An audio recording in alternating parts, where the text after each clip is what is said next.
Hello friends, एक बार फिर से आपका स्वागत है हमारे आज के इस क्लास में। और आज हम उपस्थित हुए हैं अपने वीडियो को लेके, जिसमें हम देखेंगे नंबर 9। पहले हम एनसीईआरटी हिस्ट्री क्लास 6 की जो है हमारे अतीत भाग 1, इसमें हम 8 चैप्टर अब तक कंप्लीट कर चुके हैं। इससे पहले अध्याय में हमने देखा अशोक के बारे में बताया गया जो कलिंग युद्ध था उसके बारे में बताया गया। वंशज थे यानी कि इसके पिताजी, इसके दादाजी के बारे में बताया गया। अशोक का जो साम्राज्य था, जो मौर्य साम्राज्य की स्थापना कैसे हुई थी 2300 साल पहले, उसके बारे में सारी बातें बताएंगे। आज के अध्याय में इससे आगे की कहानी पढ़नी है हमें। इसका नाम है खुशहाल गांव और समृद्ध। ठीक है, इसके आगे जो खुशहाल गांव हुए, कैसे वो गांव थे और समृद्ध शहर जो नगर बसाए गए जो अच्छे समृद्ध थे, उनके बारे में हमें जानकारी है, पढ़ना है।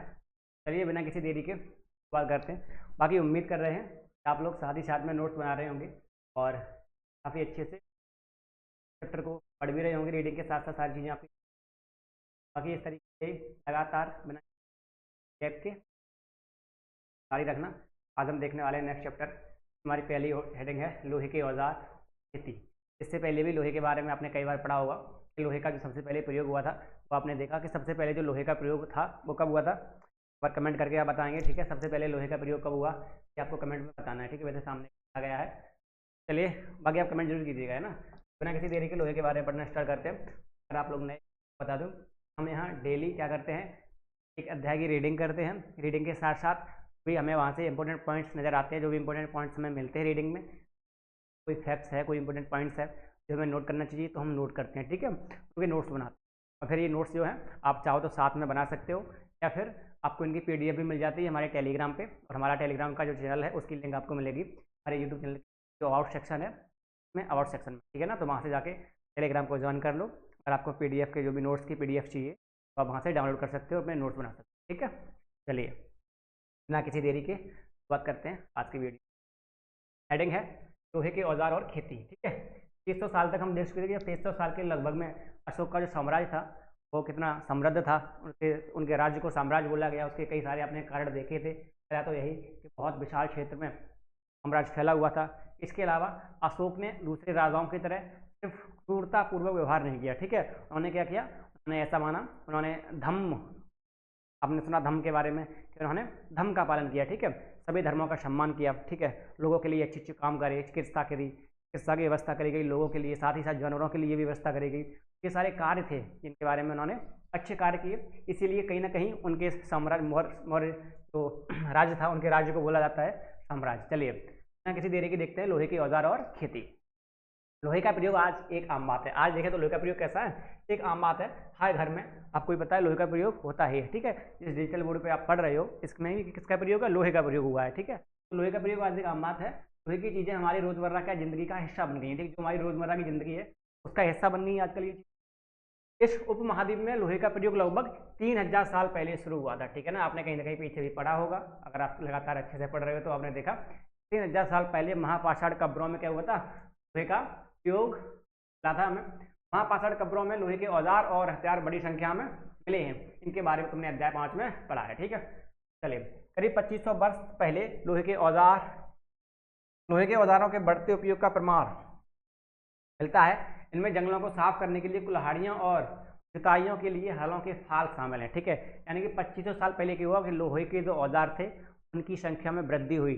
जैसे में बात करें तो कुल्हाड़ियों के जो फाल होते थे, या जो जुताई के लिए जो हल्के जो फाल होते थे, वो किसके बनाए जाने लगे, अब लोहे के बनाए जाने लगे थे। ठीक है, जंगलों को साफ करने के लिए लोहे की कुल्हाड़ियाँ बनाई जाने लगी, और लोहे के हल, ताकि ज़मीन की जुताई अच्छे से करी जा सके। ज़मीन की अगर जुताई काफ़ी अच्छे से करी जाएगी तो उसमें काफ़ी अच्छे से जो हमारी उपज होगी। इस तरीके से क्या मिलते हैं, कई सारे हमें प्रमाण मिलते हैं कि अब लोहे के जो औजार थे और जो भी लोहे के हथियार थे संख्या में काफ़ी ज़्यादा वृद्धि मिलती है। ठीक है, अध्याय 6 में तुमने पढ़ा था कि लोहे के फाल इस्तेमाल से कृषि उत्पादन बढ़ गया। ठीक है, अध्याय 6 में हमने पढ़ा भी था कि लोहे के जो हमारे हल होते थे, उन जो हल्के फाल लोहे के होते थे, उससे क्या होता था, खेती की जो जुताई होती थी, मिट्टी की जो जुताई होती थी काफ़ी अच्छे से हो जाती थी। जब जुताई मिट्टी की काफ़ी अच्छे से हो जाएगी तो फसल भी हमारी काफ़ी अच्छी होगी।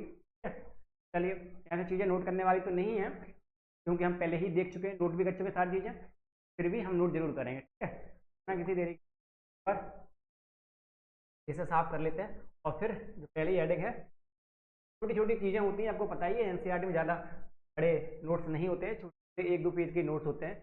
जो भी छोटी छोटी चीज़ें मिलती हैं जहाँ से मिले हर पेज में, बेशक हम पीछे उनको नोट कर चुके हैं, लेकिन फिर भी अगर किसी नए चैप्टर में जो भी चीज़ें मिलेंगी पुरानी, हम उन्हें भी नोट करेंगे। इससे क्या होगा, इससे जब भी हम रिवाज करेंगे तो पुराने चैप्टर के साथ साथ जब हम आगे बढ़ेंगे तो फिर वहाँ पे हमें फिर से वही चीज़ें एक बार फिर से मिल जाएंगी, ठीक है ना। इस वजह से हम क्या करेंगे, जो भी चीज़ें हैं हर बार जहाँ जहाँ जो भी चीज़ नोट करते हैं। चलिए फिर क्या करते हैं, लोहे के हेडिंग है लोहे के औजार और खेती के बारे में बताया गया था, ठीक है। नीचे खेती के बारे में बताया जाएगा तो वो भी हेडिंग हो सकता है, साथ में डाल लेंगे, ठीक है, लोहे के औजार।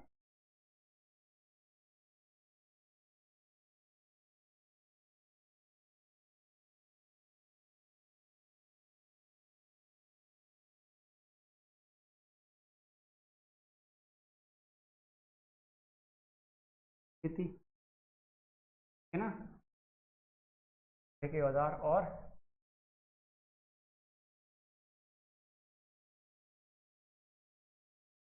ये हेडिंग है। और जो हमारी खेती के बारे में थी, देखते हैं कितनी बड़ी है। अगर ये ज़्यादा बड़ी होगी तब इसके लिए अलग से, अगर अन्यथा ये बड़ी नहीं है तो क्या करेंगे, हम एक ही अध्याय में, मतलब एक हेडिंग में हम कवर करेंगे।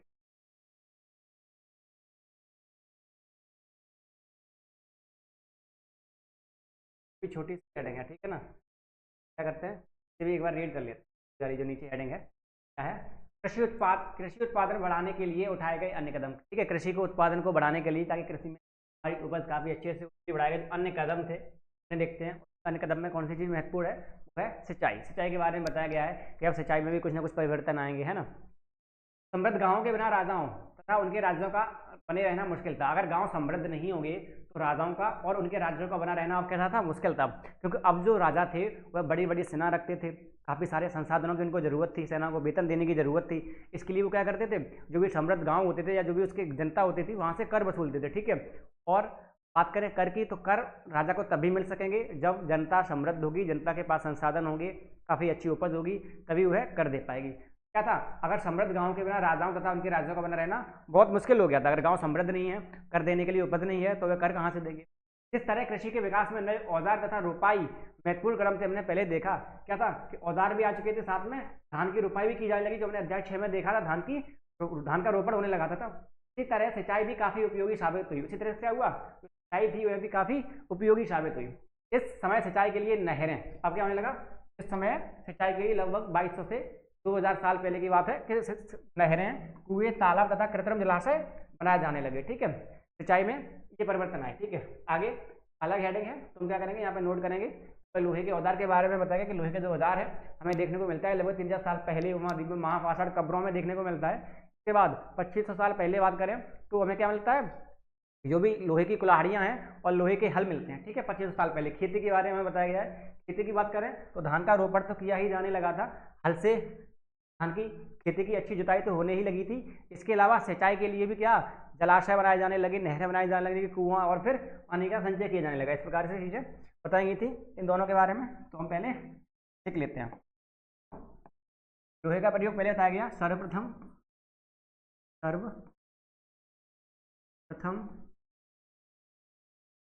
लोहे का प्रयोग 3000 वर्ष पूर्व, ठीक है ना, 3000 वर्ष पूर्व महापाषाण कब्रों में, महापाषाण कब्रों में, ठीक है ना। 3000 वर्ष पूर्व महापाषाण कब्रों में लोहे का प्रयोग मिला था। लोहे के औजार और लोहे के हथियार मिले। इसके बाद बात करें तो लगभग 2500 वर्ष पूर्व, लगभग 2500 वर्ष पूर्व लोहे की कुल्हाड़ियाँ, लोहे की कुल्हाड़ियाँ मिली हैं, कुल्हाड़ियों के अवशेष मिले हैं, ठीक है, जो संभवतः 2500 वर्ष पूर्व की थी। लोहे की कुल्हाड़ियाँ एवं फलों के फाल, फलों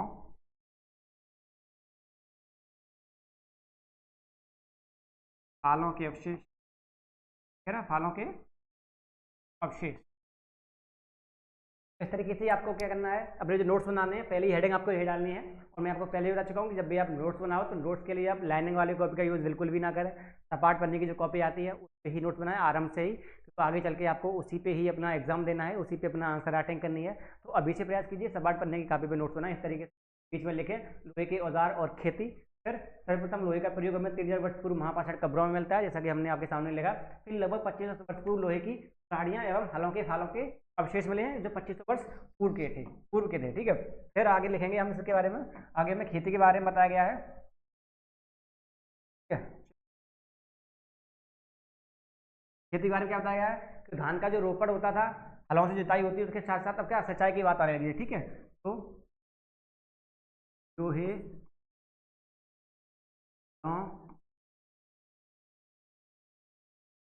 सिंचाई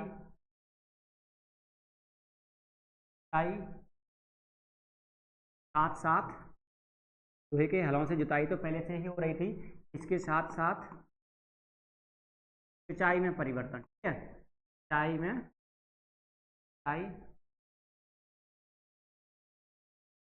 परिवर्तन, सिंचाई में परिवर्तन। ठीक है, क्या परिवर्तन आया? परिवर्तन की बात करें अगर हम तो हमें तालाब तालाब बनाए गए, नहरें बनाई गई, कुओं से कुएं, तालाब नहरें कुएं कृत्रिम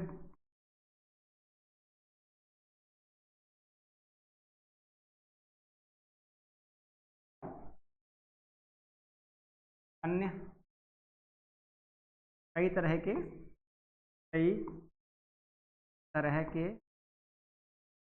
कृत्रिम यानी कि जो मानव निर्मित थे। ठीक, यानी कि मानव निर्मित कृत्रिम जलाशय। यहाँ पे जल को पहले एकत्रित किया जाता था, जल का संचय कर लिया जाता था, फिर बाद में सिंचाई होती थी। ठीक है ना, तो लोहे के औजार और खेती के बारे में देखें तो सबसे पहले मैं यही बताया गया साइड में, जो सारी चीज़ें पहले आपको बताई जा चुकी थी। ठीक है, लोहे की बात करें तो लोहा 3000 साल पहले हमें लोहे के जो अवशेष है 3000 साल पहले महापाषाण कब्रों में मिलते हैं। और उसके बाद 2500 वर्ष पूर्व लोहे के अवशेष, जो लोहे के फाल होते थे, हलों के जो फाल होते थे या कुल्हाड़ियाँ होती थी, उनके अवशेष मिले हैं। इसके अलावा नहरों कुओं जलाशयों में खेती में एक सिंचाई में देखें तो एक महत्वपूर्ण परिवर्तन आया था। इससे पहले ही बात करें तो सिंचाई में एक परिवर्तन आ चुका था, लोहे के जो हल हो चुके थे और साथ में धान का रोपड़ भी होता था। ठीक है, परिवर्तन और धान का रोपड़ भी पहले से ही होने लगा था। तो ठीक है, और अगर चाहो तो यहाँ पे चलिए धान का रोपड़ तो आपको पहले से बताइए। चलिए तो यहाँ पे से इतना ही रखते हैं। ठीक, अब आगे देखते हैं। ठीक है, इस पे है गाँवों में कौन रहते थे। अब आगे की बात बताइए कि आगे के जो गाँव थे अब, ठीक है ना, गाँवों में किस प्रकार के लोग रहते थे, क्या कार्य करते थे, प्रतिशाली थे नहीं, कार्य थे, किस तरह का खाना, जो भी चीज़ें बारे में हम आपको बताए जाएंगे। ऐसे जो भी पॉइंट्स मिलेंगे उन्हें भी नोट कर लेंगे। ठीक है, गाँवों में कौन रहते थे वही नेक्स्ट चढ़ेंगे। गाँव में जो लोग थे रहने वाले उनके बारे में बताया गया कि इस उपमहाद्वीप के दक्षिणी तथा उत्तरी हिस्सों में अधिकांश गाँवों में कम से कम 3 तरह के लोग रहते थे। ठीक है, दक्षिण से लेके उत्तरी हिस्से तक देखें तो गाँवों में कम से कम 3 तरह के लोग, ठीक है, 3 तरह के लोग रहते थे। आपको दिखाई दे रहा है? ठीक है, दिखाई दे रहा है। हमें बताया गया कि अगर उपमहाद्वीप के हिस्से से उत्तरी हिस्से की बात करें, गाँवों में कम से कम 3 तरह के लोग रहते थे। तमिल क्षेत्र में बताया गया, तमिल बड़े भूस्वामियों को बेल्लाल, ठीक है, हमें मिसप्रिंट है, आगे चल के क्या हो सकता है यही हो, लेकिन कहीं ना कहीं आपको कहीं ये पे तरीके से बेल्लाल भी मिलता है। ठीक, बेल्लाल आप रखिए, पढ़ने में थोड़ी आसानी रहती है। ठीक है, ऐसे पढ़ोगे तो बिल्लाला, बाकी बेल्लाल इसे समझिए आप। ठीक है, आगे आपको बिल्लाला की जगह पे बेल्लाल ही मिलेगा। आगे की जो भी एनसीईआरटी होगी हमारी उनमें, तो अभी आप इसे बेल्लाल ही पढ़ना। ठीक है, हो सकता है या तो ये गलत होगी या वो गलत होगी, लेकिन आप इतना समझ जाना। ठीक है, बड़े बड़े भूस्वामी, तमिल क्षेत्र में जो बड़े बड़े भूस्वामी थे उन्हें क्या बोलते थे? बेल्लाल। बेल्लाल साधारण हलवाहों को उड़वार और भूमिहीन मजदूर दास या कडेसियर और अदमई कहलाते थे। ठीक है, यहाँ पे बताया गया कि उपमहाद्वीप के अगर दक्षिण से उत्तरी हिस्से में देखें तो कम से कम 3 तरह के लोग रहते थे। जैसे कि तमिल क्षेत्र में कौन रहते थे? तमिल क्षेत्र में जो बड़े बड़े भूस्वामी थे उन्हें बेल्लाल कहा जाता था। इसके अलावा जो साधारण हलवाए थे उन्हें उड़वार। ठीक है, साधारण हलवाहों को उड़वार उठ भी करेंगे हम। और जो भूमिहीन मजदूर थे, जो दास थे, जिनके पास ना तो उनकी जमीन थी ना कुछ थी, जो दास थे, ठीक है ना, दास आपको पता ही होगा, तो लोग दास थे, कडेशियर या अदमई, कडेशियर और अदमई कहलाते थे। ठीक है, देश की उत्तरी हिस्से में गांव का प्रधान व्यक्ति देश के उत्तरी हिस्से में देखें, ये जो तमिल क्षेत्र है आपको पता है दक्षिणी हिस्सा है। अब देश के उत्तरी हिस्से की बात करें तो गांव का जो प्रधान व्यक्ति था उसे क्या कहते थे, ग्राम भोजक, ठीक है। दक्षिणी हिस्से में या तमिल क्षेत्र में आपने देखा यहाँ पे बताया गया है कि जो भी बड़े बड़े भूस्वामी थे उन्हें क्या बोलते थे, बेललाल। बड़े बड़े भूस्वामी उन्हें क्या बोलते थे, बेललाल बोलते थे। और जो साधारण हलवाही थे उन्हें उड़वार, और जो दास थे या फिर जिनके पास कोई उनकी जमीन नहीं थी, भूमिहीन मजदूर थे, जो मजदूर लोग थे, दास लोग थे, उन्हें कडेसियार या फिर अदमाई बोलते थे। फिर बताया गया उत्तरी हिस्से में क्या था कि जो गांव का प्रधान होता था उसे बोलते थे ग्राम भोजक, ठीक है। गांव के प्रधान को ग्राम भोजक कहलाता था। अक्सर एक ही परिवार के लोग इस पद पर कई पीढ़ियों तक बने रहते थे, ठीक है। एक ही परिवार के लोग क्या करते थे, अनुवांशिक पद था, एक ही परिवार के लोग ग्राम भोजक के पद पर बने रहते थे, ठीक है। यानी कि यह पद आनुवांशिक था, यह पद आनुवांशिक था। ग्राम भोजक के पद पर आमतौर पर गांव का सबसे बड़ा भूस्वामी होता था, ठीक है। गांव का जो सबसे बड़ा उत्तरी क्षेत्र में बात करें, अगर देश के महाद्वीप के उत्तरी क्षेत्र में बात करें तो जो सबसे बड़ा भूस्वामी होगा गांव का, वही क्या होता था, ग्राम भोजक बोलते थे हमसे, ठीक है। और इसका जो पद था वो आनुवांशिक था। इसके बाद इसका बेटा या इसके परिवार का कोई सदस्य होगा जो ग्राम भोजक बनेगा। फिर क्या था, ग्राम भोजक के पद पर आमतौर पर गाँव का सबसे बड़ा भूस्वामी होता था। साधारणतया इनकी जमीन पर इनके दास और मजदूर काम करते थे, ठीक है। इनकी जो बहुत बड़ी जमीन होती थी, विशाल जमीन होती थी, बहुत ज़्यादा इनके पास जमीनें होती थी, उन पर कौन काम करते थे, जो भी दास होते थे, जो भी मजदूर लोग होते थे, जो भूमिहीन मजदूर के पास कोई भूमि नहीं थी, वह सारे लोग क्या करते थे, काम करते थे। इसके अतिरिक्त प्रभावशाली होने के कारण प्राय राजा भी कर वसूलने का काम इन्हें ही सौंप देते थे, ठीक है। अब भाई इनके पास गाँव में सबसे ज़्यादा जमीन है, लोग इनके यहाँ मजदूरी कर रहे हैं, ठीक है ना, दास हैं इनके पास, नौकर हैं, मजदूर हैं, तो क्या करेंगे, इनका एक प्रभाव है, ये प्रभावशाली व्यक्ति हैं उस क्षेत्र के। क्योंकि ये प्रभावशाली व्यक्ति थे, इसके कारण राजा जो था, राजा हमारा क्या करता था, इन्हें ही कर वसूलने का कार्य सौंप देता था, ठीक है। जनता से जो कर वसूलने का कार्य था वो कौन करता था, वो यही ग्राम भोजक करते थे। ये न्यायाधीश का और कभी कभी पुलिस का काम भी करते थे, ठीक। साथ में क्या करते थे, न्याय करने का काम भी करते थे। न्यायाधीश भी इन्हें बना दिया गया था, कोई छोटी मोटी बातें होंगी, जहाँ कोई छोटा मोटा न्याय करने का कार्य होगा वह आप ही करोगे, ठीक है, वाद विवाद होने पर। फिर कभी कभी पुलिस का कार्य भी कौन करते थे, यही ग्राम भोजक ही करते थे। ग्राम भोजकों के अलावा अन्य स्वतंत्र कृषक भी थे। इसके अलावा कुछ अन्य स्वतंत्र कृषक थे। स्वतंत्र का कृषक का मतलब है ऐसे भी कर सकते जिनके पास छोटी मोटी जमीनें रही होंगी और वो स्वतंत्र थे, ठीक है ना, जिन्हें गृहपति कहते थे, ठीक है। और ये बात चल रही है उत्तरी क्षेत्र में, ठीक है। दक्षिणी क्षेत्र में पहले ही आपको बता चुके हैं, उत्तरी क्षेत्र में है कि ग्राम भोजकों के अलावा कुछ स्वतंत्र कृषक भी थे। और ये कैसे थे, जिन्हें क्या बोलते हैं, जिन्हें गृहपति कहते थे। इनमें से ज़्यादातर छोटे किसान ही होते थे, जो ज़्यादातर लोग थे वो छोटे मोटे किसान थे, जिनके पास कुछ ना कुछ जमीन रही होगी। इसके अतिरिक्त कुछ ऐसे स्त्री पुरुष थे जिनके पास अपनी जमीन नहीं होती थी। इनमें दास कर्मकार आते थे, जिन्हें दूसरों की जमीन पर काम करके अपनी जीविका चलानी पड़ती थी, जैसा कि आपने ऊपर ही देखा, ठीक है। कुछ ऐसे लोग भी थे जिनके पास खुद की जमीन नहीं थी, जो भूमिहीन थे। इनमें कुछ दास आते हैं, कुछ कर्मकार आते हैं, जो भी भूमिहीन मजदूर है, उसके बारे में बताया गया कि वह सारे लोग जो है आते हैं, ठीक है। फिर अधिकांश गाँवों में लोहार, कुम्हार, बढ़ई तथा बुनकर जैसे कुछ शिल्पकार भी थे, ठीक है। शिल्प कलाएँ भी थी उस टाइम पे, जैसे कि लोहार हो गए, कुम्हार हो गए, इसके बढ़ई हो गए, बुनकर हो गए, इस तरह के कुछ शिल्पकार भी थे, ठीक है। तो ये सारी चीज़ें थी यहाँ पे गाँव में जो रहने वाले लोग थे, इनके बारे में ये बातें बताएंगे। नहीं, आगे देखते हैं नेक्स्ट पेज पे, अगर कोई चीज़ें हैं तो ऊपर करके देखें, ठीक है। अलग से हेडिंग है, यानी इस हेडिंग में इतना ही था, ठीक है।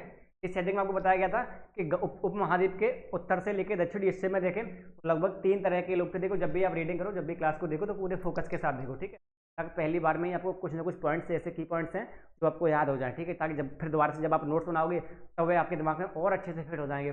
फिर जब आप बार बार रिवीजन करोगे तो चीज़ें अच्छे से क्लियर हो ही जाती है। लेकिन जब भी आप रीडिंग करो, पहली रीडिंग करो, पहली बार चीज़ों को, चैप्टर को पहली बार देखो, अध्याय को, तब भी पूरे फोकस के साथ देखो, ताकि चीज़ें कम से कम 30% चीज़ें तो ऐसी हो, 25% चीज़ें ऐसी हों जो आपको याद हो जाए। 25% फैक्ट्स अगर आप याद कर ले रहे हो पहली बार में तो ये बहुत अच्छी बात होती है, ठीक है। तो गाँव के बारे में बताया गया है कि जो गाँव थे लगभग 2200 से 1000 साल पहले, उनमें उप महाद्वीप के जो गाँव थे, देश का जो उत्तरी से दक्षिणी हिस्सा था, इसमें लगभग 3 तरह के लोग रहते थे। तमिल क्षेत्र में बताया गया कि तमिल क्षेत्र में जो बड़े बड़े भूस्वामी थे उन्हें बेलाल कहते थे। साधारण जो हलवाही थे उन्हें उड़वार कहते थे। और कुछ जो भूमिहीन मजदूर थे जिनके पास खुद की कोई जमीन नहीं थी उन्हें कडेशियार या अदमई कहते थे, ठीक है। फिर उत्तरी हिस्से की बात करें तो उत्तरी हिस्से में देखें तो गांव का जो सबसे बड़ा भूस्वामी होता था, जिसके पास सबसे ज़्यादा जमीन होती थी, उसे ग्राम भोजक कहते थे। और इसका जो पद था वो आनुवंशिक था, ठीक है। जब किसी के पास सबसे ज़्यादा जमीन है तो उसकी मृत्यु के बाद या उसके बाद भी वो जमीन तो उसके पास रहेगी, तो उसके स्वाभाविक है कि उसका जो परिवार का जो भी कोई ना कोई सदस्य, उसका बेटा या उसके परिवार का सदस्य है, वही आके ग्राम भोजक बनेगा। और इनके जो कार्य के बारे में बताया गया था कि इनका जो कार्य था वह न्याय करना था। कभी कभी पुलिस का काम भी ये करते थे, इसके अलावा कर वसूलने का काम भी यही करते थे, ठीक है। इनका एक प्रभाव था, इनके पास नौकर थे, दास थे जो इनकी भूमि पर काम करते थे, तो इनका एक अलग प्रभाव था, प्रभावशाली व्यक्ति थे ये। प्रभावशाली होने के कारण राजा जो था उनको ही क्या करता था, कर वसूलने का कार्य सौंप दिया करता था, ठीक है। फिर हमने देखा कि ग्राम भोजकों के अलावा उत्तरी हिस्से में कुछ ऐसे कृषक भी थे जो स्वतंत्र थे और जिनके पास छोटी मोटी जमीनें थी, ठीक है। जिनके पास क्या था, छोटी मोटी जमीनें थी, और इन्हें क्या बोलते थे, इन्हें बोलते थे हम गृहपति, ठीक है। चलिए अब इसे साफ कर लेते हैं और फिर नोट्स बनाते हैं। ये साफ करने की जरूरत पड़ेगी ही, तो अभी कर लेते हैं, फिर आगे देखते हैं, आगे से ऊपर बाद में साफ। हेडिंग है हमारी, आप हेडिंग डाल लीजिए, अगर आप साथ में पेन कॉपी लेके बैठे हुए हैं हेडिंग डालिए। गाँव में रहने वाले, ठीक है, गाँव में रहने वाले लोग।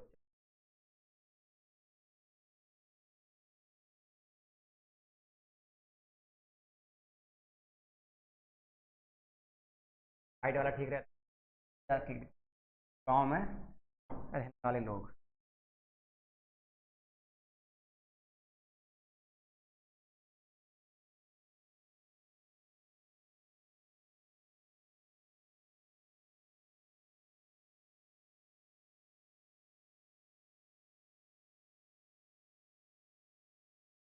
गाँव में रह, बाकी की चीज़ें आपको ठीक से क्लियर हो रही हैं। लेकर कहीं किसी प्रकार की कोई भी इशू रहे, कोई समस्या है, तो आप लोग कमेंट में जरूर बताया करें, ठीक है। अब देखें, बताया गया था उपमहाद्वीप के दक्षिणी से उत्तरी हिस्से में देखें हम तो लगभग 3 तरह के लोग रहते थे, ठीक है। तो शुरुआत करते हैं हम इधर से लिखना, ठीक है। चलिए शॉर्ट नोट्स बनाएंगे काफ़ी ज़्यादा, ताकि आपको समझ में भी आए, ध्यान दिन आ रहे हैं, ठीक है। पहली लाइन, उपमहाद्वीप, उपमहाद्वीप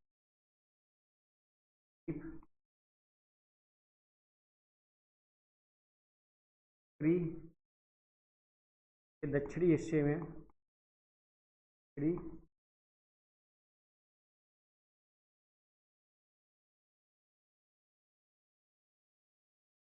लगभग 3 तरह के लोग, 3 तरह लोग आपको बताए गए, 3 तरह के लोग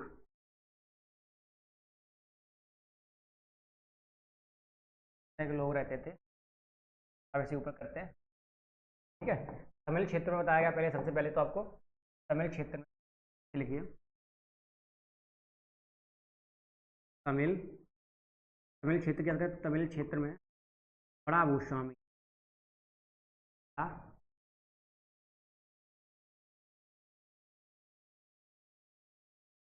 बड़ा भूस्वामी होता था जिसे वेल्लाल, ऐसे लिखिए, बड़े स्वामी को वेल्लाल, बड़े भूस्वामी क्या बोलते थे, वेल्लाल कहते थे, ठीक है। तो वेल्लाल ही लिखेंगे, कहते थे, आप समझ सकते हो कि तमिल क्षेत्र में बड़े भूस्वामी को वेल्लाल कहते थे, ठीक है ना। इतना आप समझ सकते हो, ठीक है। सारी चीज़ें अगर हम लिखेंगे तो वो चीज़ें ठीक नहीं रहती हैं, ठीक है। फिर इसके अलावा कुछ साधारण हलवाही थे, साधारण हलवाही वो लोग जो हल चलाते थे, ठीक है। क्या कर लें थोड़ा सा, अगर आप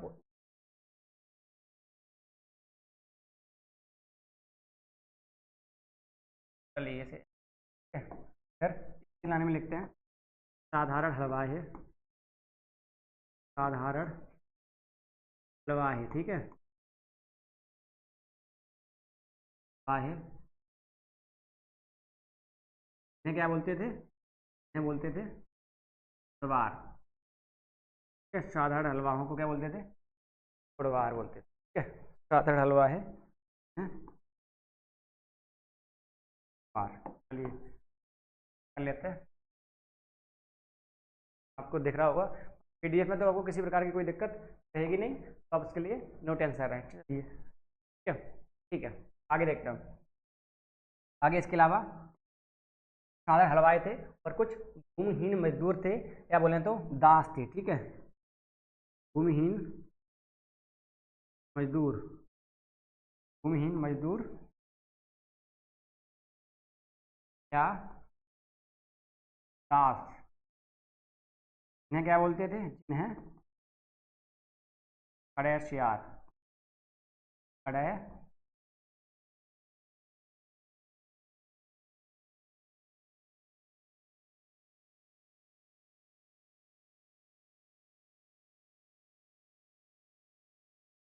खड़ेसियार,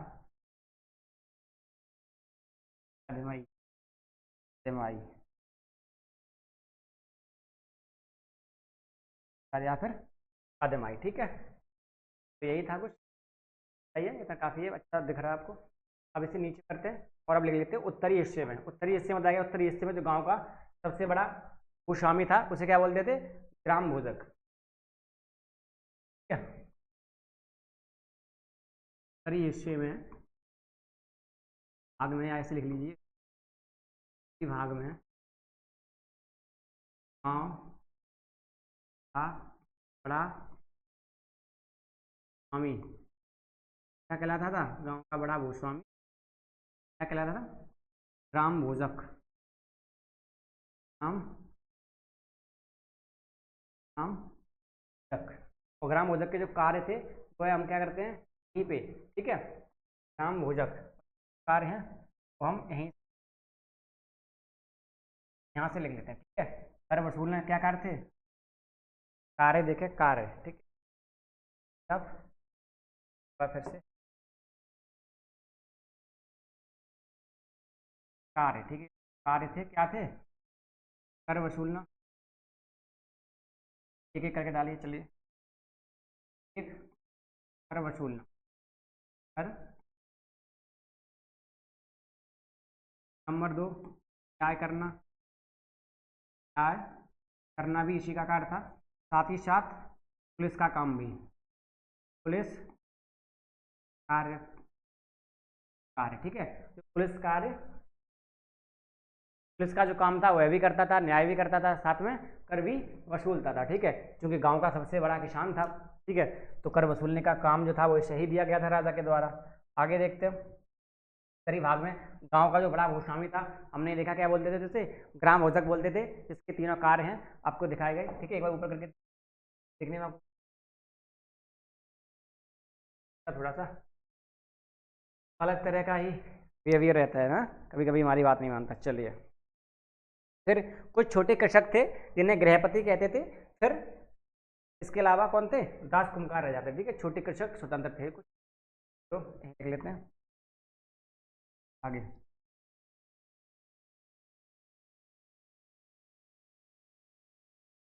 स्वतंत्र, तंत्र, कृषक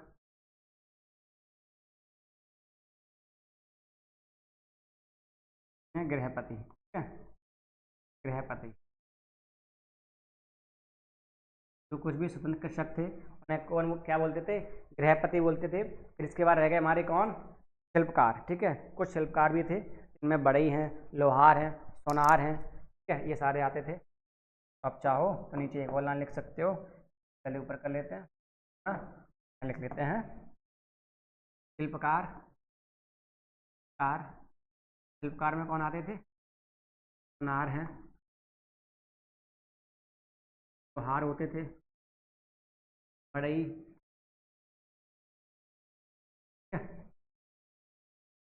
सोनार, लोहार, बढ़ई, नाई तरीके के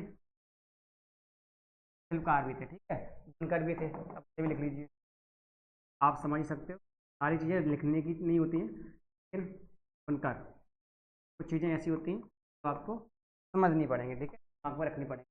पहला जो हमारी यहाँ से हेडिंग थी वह हेडिंग थी गांव में रहने वाले लोग। इस टाइम पे जो गांव में रहने वाले लोग थे वह कैसे थे? हमने देखा कि उपमहाद्वीप के उत्तरी से लेकर दक्षिणी भाग में अगर हम देखें तो तीन तरह के लोग रहते थे। ठीक है, पहला तमिल क्षेत्र में बताया गया है कि तमिल क्षेत्र में जो लोग थे उनमें कौन थे? तमिल क्षेत्र में बड़े जो भूस्वामी होते थे उन्हें क्या बोलते थे? बेल्लाल कहते थे। साधारण जो हलवाही होते थे जिन्हें उड़वार कहते थे। भूमिहीन मजदूर या दास होते थे जिन्हें क्या कहते थे? खड़ेसियार या फिर अदमाई कहते थे। ठीक है, आपको जब ये नोट्स मिलेंगे काफ़ी अच्छे नोट्स मिलेंगे। ठीक है, ये जो अभी आप दिख रहे हो इस तरीके से ही मिलेंगे, लेकिन वह और अच्छे राइटिंग में और काफ़ी अच्छे से मिलेंगे ताकि आपको कोई समस्या ना रहे। ठीक है, पीडीएफ के फॉर्म में। फिर हमने देखा उत्तरी भाग में देखें तो जो बड़ा भूस्वामी होता था इसे ग्राम भोजक बोलते थे। और कुछ स्वतंत्र कृषक भी थे इस टाइम पे, इन्हें क्या बोलते थे? गृहपति बोलते थे। ठीक है, गृहपति बोलते थे। ठीक, चलिए, ये चीज़ें थी। फिर शिल्पकार वगैरह रहते थे जैसे कि सुनार हो गए हमारे, बढ़ई हो गए, बुनकर हो गए, जो भी थे ना। ठीक है, वो सारी चीज़ें हमने देखी। चलिए, अब हमारा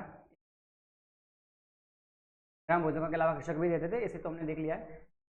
नीचे देखना है, ठीक है, बारे में बातें हो रहे हैं। यहाँ पे प्राचीनतम रचनाओं के बारे में बताया गया है। ये भी छोटी सी चीज़ें देख लेते हैं, यहाँ से 2-3 पॉइंट्स होंगे, नोट कर लेंगे, ठीक है। बड़ी बड़ी चीज़ें वैसे भी नहीं है, आपने देखा है इस पूरी बुक में। तमिल प्राचीनतम रचना, ठीक है, तमिल प्राचीनतम रचना क्या बोलते हैं? संगम साहित्य बोलते हैं, ठीक है। तमिल प्राचीनतम रचनाओं को संगम साहित्य कहते हैं, ठीक है। तमिल प्राचीनतम जो रचना है, जो तमिल क्षेत्र की प्राचीनतम रचनाएं हैं, उन्हें क्या बोलते हैं? संगम साहित्य। याद रखने वाली चीज़ है कि जो प्राचीनतम तमिल रचनाएं हैं उन्हें क्या बोलते हैं? संगम साहित्य बोलते हैं। इनकी रचना करीब 2300 साल पहले हुई थी। और कोई पता है वही टाइम चल रहा है अशोक के बाद का टाइम, तो लगभग 2300 से 2000 साल के बीच की बात आपको बताई जाएगी। इसकी रचना लगभग 2300 साल पहले की गई थी। इन्हें संगम साहित्य इसलिए कहा जाता है क्यों कि मदुरै के कवियों के सम्मेलन में का संकलन किया गया था, ठीक है। इन्हें संगम साहित्य क्यों कहते हैं या संगम क्यों कहते हैं? तो मदुरै के कवियों के सम्मेलन में, सम्मेलन का क्या होता है? संगम। सम्मेलन में इनका संकलन किया गया था। गांव में रहने वाले के जिन तमिल नामों का उल्लेख यहाँ किया गया है वे संगम साहित्य में पाए गए, ठीक है। गांव में जो भी रहने वाले लोग थे जिनका उल्लेख आपने पीछे यहाँ पे देखा, ठीक है, उन सबका जो उल्लेख है इन संगम साहित्यों में, इन तमिल रचनाओं में, जो प्राचीन तमिल रचनाएं इनमें मिलता है, ठीक है। और इनकी जो रचना थी वो किसने करी थी अब बताया नहीं गया है। इनकी जो रचना थी वो करी थी बौद्ध भिक्षुओं ने, ठीक है ना, बौद्ध भिक्षुओं ने। वैसे यहाँ पे नहीं लिखे हम, ठीक है, नोट्स में लिख लेते हैं। प्राचीनतम तमिल रचना, चाहो तो पुराने वाला पेज जो हमारा था हम देख लेते हैं, अगर यहाँ पर जगह हो तो, ठीक है। प्राचीनतम तमिल रचना है, ठीक है, इतना ये काफ़ी है। ये पे डाल लेते हैं प्राचीनतम तमिल रचना है, प्राचीन तमिल रचनाएं, है ना, तमिल, वही पॉइंट्स लिख, जो इम्पोर्टेंट पॉइंट्स है, इस नोट करते हैं। प्राचीनतम तमिल रचनाओं में क्या है, ठीक है, इन्हें क्या बोलते हैं? संगम साहित्य, साहित्य, संगम साहित्य। और इनका जो संकलन है तो कब हुआ था? लगभग देखेंगे रचना 300 साल पहले, ठीक है, रचना 100 साल पहले, रचना 300 साल पहले, पेंसिल, ठीक है, बौद्ध भिक्षुओं द्वारा, ठीक है,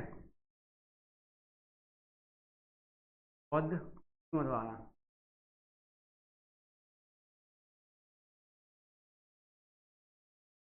राइटिंग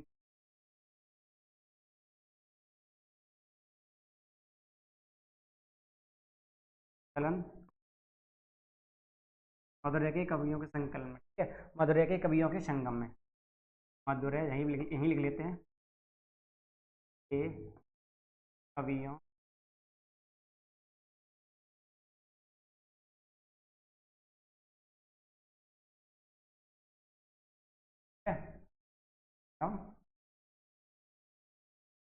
मदुरै के कवियों के संगम। प्राचीनतम तमिल रचनाओं की अगर हम बात करें, ये संगम साहित्य, इन्हें क्या बोलते हैं? संगम साहित्य बोलते हैं। इनकी जो रचना है 300 साल पहले बौद्ध भिक्षुओं के द्वारा की गई थी, बौद्ध भिक्षुओं द्वारा संकलन मदुरै के कवियों के संगम में, ठीक है, मदुरै के कवियों के संगम में। यहाँ पे ब्रैकेट में आप इसे भी नोट कर लेना, और अभी बना रहे हो तो अब ये ठीक है, PDF से जब करोगे तो ठीक है। तो इस पेज पे बस यही था, प्राचीनतम रचनाओं के बारे में आपने देखा, इन्हें संगम साहित्य कहते हैं। क्या कहते हैं? संगम साहित्य। इनकी जो रचना है वो मदुरै के कवियों के सम्मेलन में, ठीक है, बार बार दोहराने की कोशिश कीजिए साथ में ही, अगर कुछ चीज़ें याद होती जाए साथ में, ठीक है। जो संकलन है वो मदुरै के कवियों के संगम में लगभग 300 साल पहले किया गया था। किसके द्वारा? बौद्ध भिक्षुओं के द्वारा, ठीक है। प्राचीनतम तमिल रचना यानी कि संगम साहित्य का जो संकलन है लगभग 300 साल पहले बौद्ध भिक्षुओं द्वारा किया गया था, ठीक है। कब किया गया था? 2300 साल पहले। किसके द्वारा? बौद्ध भिक्षुओं के द्वारा, मदुरै के कवियों के संगम में, ठीक है। चलिए अब इसे ऊपर करके, नई हेडिंग है नगर क्या कहती हैं, कहानियाँ, यात्रा विवरण, मूर्ति कलाएं और पुरातत्व, ठीक है। पुरातत्व क्या होता है? पुरातत्व एक बार आप बताएंगे कमेंट, क्या आपका काम है, समझ जाइए, ठीक है। पुरातत्व के बारे में लिखिए जो भी आपको पता हो, ठीक है। आगे फिर इस के बारे में और भी है। चलिए काफ़ी लंबी हेडिंग है ये, पुरातत्व के बारे में आपको लिखना है, ठीक। पुरातत्व क्या होते हैं? आप पहले पढ़ चुके हो इस अध्याय को, इन शब्दों को। तो जो शब्द नए आते हैं, जो भी नए शब्द आए उन्हें दोहराइए, आपको याद बने रहें, ठीक है ना। शब्दावली बहुत ज़्यादा जरूरी है समझना, ठीक है। नगर क्या कहती है, कहानियाँ या फिर विवरण, मूर्ति कलाएं और पुरातत्व, ठीक है। जो हमारी कहानियाँ हैं उनके बारे में, अर्थव्यवस्था के बारे में, मूर्ति कलाओं के बारे में, पुरातत्व साक्ष्य होते हैं उनके बारे में कुछ बातें हैं। तुमने जातकों के बारे में सुना ही होगा, ये वो कहानियाँ हैं जो आम लोगों में प्रचलित थी। जातक कथाएं हैं, बौद्ध भिक्षुओं वाली कथाएं हैं, वो किसमें प्रचलित थी, आम लोगों में प्रचलित थी। बौद्ध भिक्षुओं ने इनका संकलन किया था। किसने संकलन किया था, बौद्ध भिक्षुओं ने। यहाँ एक जातक कथा दी गई है जिसमें यह बताया गया है कि एक निर्धन किस तरह से धीरे धीरे धनी बन जाता है, ठीक है। एक जातक कथा है जो दी गई है, बताया गया कि एक निर्धन जो था किस तरह से धीरे धीरे धनी बन जाता है, ठीक है। चलिए एक बार इसे रीड कर लेते हैं एक नज़र में, ठीक है। अब दिया गया है तो कहानी है, हमारे मतलब की नहीं है, लेकिन फिर भी इसे देख लेते हैं, ठीक है। एक शहर में एक गरीब युवक रहता था, ठीक है। एक शहर में एक गरीब युवक रहता था, उसके पास एक मरे चूहे के अलावा कुछ नहीं था, ठीक है। क्या था, मरे चूहे के अलावा कुछ नहीं था।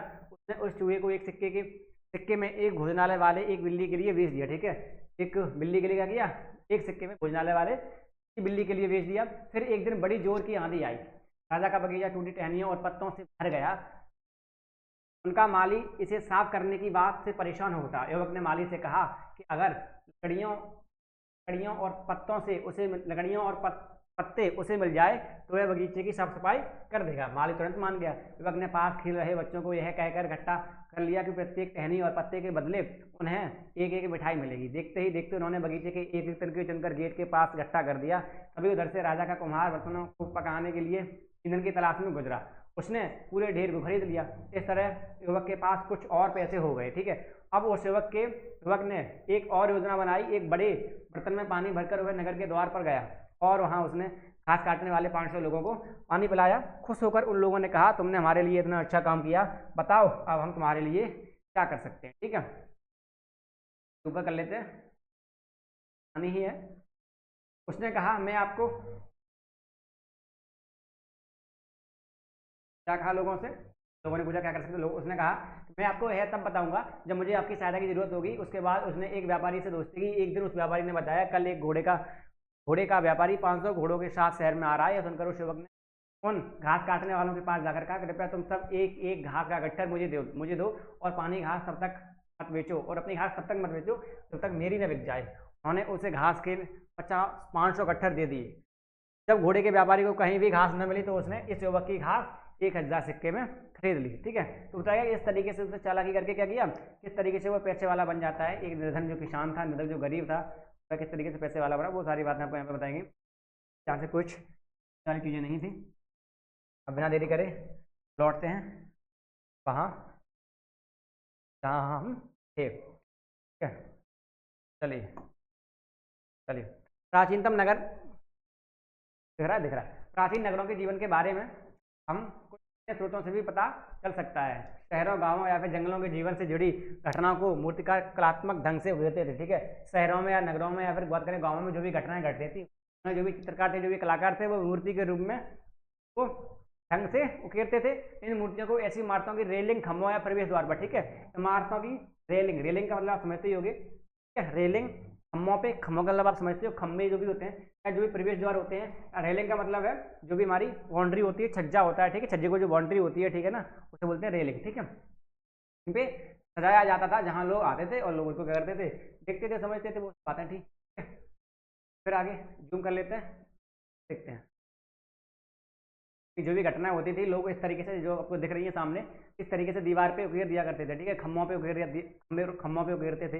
खम्भों के अलावा जो भी उनकी छज्जे होते थे उन पे उकेरते थे। इसके अलावा जो भी चीज़ें और वगैरह पे को बनाया जाता था ताकि लोग उन्हें देख सकें। अध्याय 6 में वर्णित अनेक शहर महायुद्धों की राजधानी थे, जैसा कि तुमने पढ़ा। इनमें से कुछ शहर परकोटों से घिरे होते थे, ताकि तुम ऊपर के चित्र में देख रहे हो। अनेक शहरों में वलयकूप मिले हैं, ठीक है। अगर आपको दिखाऊं, बात करी जा रही है इस चित्र, ये वलयकूप मिले हैं, ठीक है।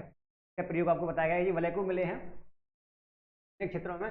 वलयकूप मिले हैं। वलयकूप खाने, नाले या कूड़ेदान के लिए प्रयुक्त होते थे, ठीक है। इनका जो प्रयोग क्या था, डस्टबिन की तरह इनको यूज किया जाता था इस तरीके से। ये वलयकूप लोगों के घरों में ही होते थे, ठीक है। घरों में जो भी गंदगी होती थी, जो भी घर के कूड़ा होता था, ऐसा बिन में भर दिया जाता था, ठीक है। महलों, बाजारों या आम घरों के अवशेष बहुत कम मिले हैं, ठीक है। महलों की बात करें, बाजारों की बात करें, आम घरों के जो अवशेष की बात करें, कमजोर होते होंगे तो बहुत कम मात्रा में मिले हैं। लकड़ी मिट्टी व कच्ची ईंटों या छप्पर से बने होने के कारण ये ज़्यादा समय तक टिक न पाए हों। भविष्य में पुरातत्वविद इनकी खोज कर सकते हैं, हो सकता है भविष्य में कहीं ना कहीं चीज़ें मिलें, क्योंकि जो खोज जो है वो हमेशा जारी रहती है, चीज़ें कहीं मिलती ही रहती है, कहीं किसी न किसी की खोज होती रहती है। तो हो सकता है भविष्य में इनमें से किसी की खोज मिले, कोई नई चीज़ की खोज हो। ठीक है, प्राचीन शहरों के बारे में वहाँ एक गए नाविक तथा यात्रियों के विवरण के द्वारा भी पता चलता है। ठीक है, जो भी प्राचीनतम शहर है इनके बारे में क्या है कि जो भी नाविक है या जो भी यात्रीगण है जो वहाँ पे घूमने जाते हैं उसके द्वारा भी उनको पता चलता है। ऐसा ही एक विस्तृत विवरण किसी अज्ञात यूनानी नाविक का है। ठीक है, कोई अज्ञात है यूनानी नाविक है उसका, उसके बारे में उसने एक विवरण दिया है। ठीक, विवरण दिया है, वो विवरण क्या है यहाँ पे लिखा गया है, पत्तनों पर वह गया। ठीक है, कहाँ गया, पत्तनों पर। ठीक है ना, पत्तनों पर वह गया, उन सभी के बारे में उसने लिखा है। मानचित्र में भरूच को ढूंढो। ठीक है, भरूच ढूंढना है। अब उसके द्वारा दिए गए वर्णन को पढ़ो। ठीक है, भरूच के बारे में बताया गया कि एक नाविक है। ठीक है, यूनानी यूनानी है, एक बार देखिए, एक नाविक है जो यूनानी है और जो अज्ञात है, लेकिन जिसके बारे में नहीं पता है कि वो कौन, उसका नाम वगैरह। तो क्या किया है, भरूच के बारे में कुछ चीज़। ठीक है, तो भरूच के बारे में आपको बातें बताई गई हैं। एक बार देखते हैं भरूच, है ना, बैरीगाजा भरूच का यूनानी नाम। ठीक है, भरूच का यूनानी नाम है क्या, बैरीगाजा रखिएगा। ठीक है, ऐसे हम इसे लिखेंगे। ठीक है, इस हेडिंग को लिखेंगे बैरीगाजा, चीज़ें यहाँ से इंपोर्टेंट है। बैरीगाजा भरूच का यूनानी नाम। बैरीगाजा किसका यूनानी नाम है, याद रखिए, भरूच का यूनानी नाम। बैरीगाजा की सक्रिय खाड़ी में समुद्र से आने वालों के लिए एक नाव चला पाना बहुत मुश्किल होता था। ठीक है, जो भैरू वाले जो सक्रिय खाड़ी थी उसमें समुद्र से आने वाले के लिए जो भी एक नाव था उसे चला पाना बहुत मुश्किल होता है। राजा के द्वारा नियुक्त कुशल और अनुभवी स्थानीय मछुआरे ही यहाँ जहाज ला सकते थे। ठीक है, अब वहाँ पर जो अनुभवी होंगे, जो कुशल होंगे, जो काफ़ी बहादुर होंगे, वीर होंगे, वही नाव ला पाएंगे। बैरीगाजा में शराब, तांबा, टिन, सीसा, मूंगा, पुराज, कपड़े, सोने और चांदी के सिक्कों का आयात होता था। ठीक है, जरूरी बात हमारे लिए जो कुछ है वह यह है कि जो हमारा बैरीगाजा है जो भरूच का यूनानी नाम है, इससे क्या होता था, आयात होता था। ठीक है, क्या होता था, आयात, चीज़ें यहाँ से चीज़ें लाई जाती थी, जैसे कि शराब हो गई, तांबा, टिन, सीसा, मूंगा, पुखराज, कपड़े, सोने चांदी के सिक्के, सारी चीज़ों का क्या होता था, आयात होता था भरूच से। ठीक है, भरूच से या फिर बैरीगाजा से किनका आयात होता था, टिन का, शराब का, पुखराज का। ठीक है, मूंगा हो गया, सीसा हो गया, सोने चांदी के सिक्के हो गए, इन सब चीज़ों का क्या होता था, आयात होता था। आगे है हिमालय की जड़ी बूटियों। ठीक है, यहाँ पे था, हिमालय की जड़ी बूटियां, हाथीदांत, गोमूत्र, कार्निलियन, सूती कपड़ा, रेशम, इत्र यहाँ से निर्यात किए जाते थे। ठीक है, निर्यात अगर बात करें, आयात के बारे में बताया गया कि बैरीगाजा से जो आयात होता था उसमें शराब है, तांबा है, टिन है, ठीक है, मूंगा है, हीरा है, पुखराज है, ये सारी चीज़ें, सोने चांदी के जो भी वस्त्र, सोने चांदी के आभूषण की बात करें या फिर इनके सिक्कों की बात करें। लेकिन बात करें निर्यात की, तो निर्यात में हिमालय की जो जड़ी बूटियां हैं, इत्र है, रेशमी कपड़ा है, सूती वस्त्र है, गोमोद है, कालियन है, हाथी दांत है, इन सबका क्या होता था, निर्यात भी होता था। राजा के लिए व्यापारी विशेष उपहार लाते थे। जो व्यापारी लोग होते थे राजा के लिए उपहार तो लाते थे, कर देना पड़ेगा तो करोड़ में उपहार लेके आते थे, जिनमें चांदी के बर्तन हो सकते थे, राजा, किशोर, सुंदर औरतें, अच्छी शराब तथा उत्कृष्ट महीन कपड़े शामिल थे। ठीक है, चलिए, कभी कभी गायक भी आते थे, कभी कभी सुंदर औरतें भी आती थी, किशोर भी आते थे। ठीक है, सारी बातें हमको, सारी चीज़ें राजा के लिए उपलब्ध थी। कभी कभी क्या होते थे, कभी कभी इनमें उत्कृष्ट महीन कपड़े भी। ठीक है, तो बैरीगाजा भरूच, भरूच का यूनानी नाम। ठीक है, बैरीगाजा। और का बैकग्राउंड हर बार करना पड़ रहा है कहीं ना कहीं, बाद में देख लेंगे। बैरीगाजा लिखते हैं। ठीक है, बैरी भरूच का यूनानी नाम।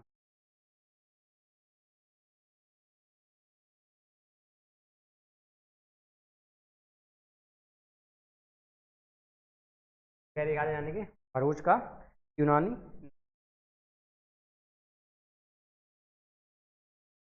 चलिए, इसके बारे में क्या बताया गया है, जैसे एक तो आपको बताया गया आयात होता था और एक फिर निर्यात होता था। दो ही चीज़ें आपको बताई गई, आयात और निर्यात, दोनों चीज़ें हम लिख लेंगे, एक तरफ लिख लेंगे आयात और एक तरफ लिख लेंगे निर्यात। चलिए, आयात की अगर बात करें, आयात की हम आयात लिखेंगे, आयात के साथ साथ नीचे की बात करें, नीचे हम लिखेंगे क्या, इधर साइड में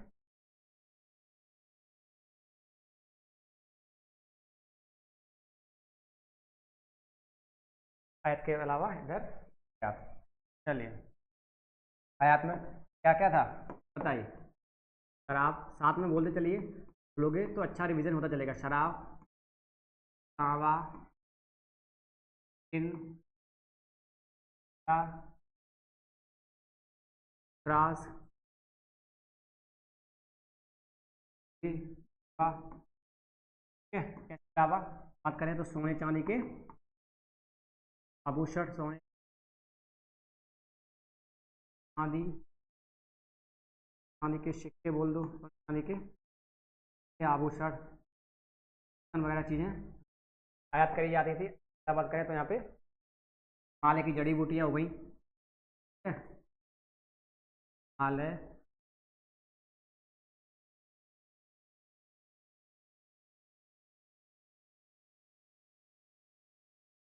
जड़ी बूटियाँ, वस्त्र, वस्त्र, कपड़ा, अलावा इत्र हो गई, हाथी दांत, जो भी चीज़ें, हाथी दांत, सारी चीज़ें क्या होती थी, सबका निर्यात होता था, ठीक है। तो हमने पहली गाजा में जो चीज़ें आयात निर्यात होती थी सबके बारे में देखा। आगे देखते हैं अपनी और भी चीज़ें हैं जानकारी वाली हैं इस पेज पर, फिर ये भी नोट्स बनाएंगे। चलिए सिक्के के बारे में अब बात है, सिक्कों के बारे में। बाद आ गए हैं, फिर ज़्यादा नहीं है, थोड़ा सा इसका लिए सिक्के के बारे में जानकारी जो भी है क्या है। पृष्ठ 90 पर दी गई जानकारी में तुमने देखा कि किस तरह सिक्कों के आधार पर संपत्ति का मूल्यांकन होता था, ठीक है। जो कहानी दी गई थी, जो हमने कहानी छोड़ दी है, ठीक है, क्योंकि के बारे में बताया गया था। हाँ सॉरी, कहानी हमने पढ़ी थी गरीब वाली, जो कहानी थी उसमें आपको बताया गया था क्या, कि बार बार धनी होने के लिए उसने क्या किया, चालाकी था, कितनी चालाकी के साथ हुआ धनी हो गया। प्रश्न नंबर 90 पर दी गई कहानी में तुमने देखा कि किस तरह सिक्कों के आधार पर संपत्ति का मूल्यांकन होता था। जिसके पास जितने ज्यादा सिक्के होंगे उसकी संपत्ति उतनी ज्यादा होगी, ठीक है ना। तो संपत्ति का मूल्यांकन सिक्कों के आधार पर, ठीक है, सिक्कों के आधार पर संपत्ति का मूल्यांकन किया गया। पुरातत्वविदों को इस युग के हजारों सिक्के मिले हैं, ठीक है, कई सारे सिक्के मिले हैं। सबसे पुराने आहत सिक्के थे, ठीक है ना। पुरातत्वविदों को बात करें तो बहुत सारे सिक्के मिले हैं, लेकिन अगर आपसे पूछा जाए क्वेश्चन बने सबसे पुराने सिक्के कौन थे, तो सबसे पुराने जो सिक्के थे वह आहत सिक्के थे, जो करीब 500 साल पहले चले, ठीक है, करीब 500 साल चले, सॉरी, जो करीब 500 साल तक चले थे, ठीक है। जो आहत सिक्के थे वह लगभग 500 साल तक चले थे। इसका चित्र नीचे दिया गया है। चांदी या सोने के सिक्कों पर विभिन्न आकृतियों को आहत कर बनाए जाने के कारण इन्हें आहत सिक्का कहा जाता था, ठीक है। आहत का मतलब है ठप्पा लगा के, ठीक है, चिन्हित करके, दाग लगा के, ठीक है, ठप्पा जैसे बोल देते ना उस तरीके से सोने या चांदी के सिक्कों पर क्या किया था, आहत करके कुछ आकृतियां बनाई जाती थी। जानवरों की आकृतियां होगी, कुछ और आकृतियां, देवी देवताओं की आकृतियां, कोई चीजें होती थी, उस तरह कुछ आकृतियां बना के इन सिक्कों को तैयार किया जाता था। इसके क्या बोलते हैं ना, इन्हें आहत सिक्के, ठीक है। और ये कितनी अवधि तक चले थे, लगभग 500 साल तक ये चले थे। सबसे पुराने सिक्कों में से ये एक सिक्के थे, ठीक है। देखते हैं नीचे कुछ है तो इन सिक्कों को दिखाया गया है, यहाँ पे देख सकते हो, ये सिक्के हैं, आपको दिख रहे होंगे यहाँ पे, ठीक है। यानी कि चांदी या सोने के सिक्के होते थे जिन पे कुछ ना कुछ ठप्पा लगाया जाता था, उसके बाद इन्हें तैयार किया जाता था। चलिए नेक्स्ट सिक्के के बारे में जाना, ठीक है।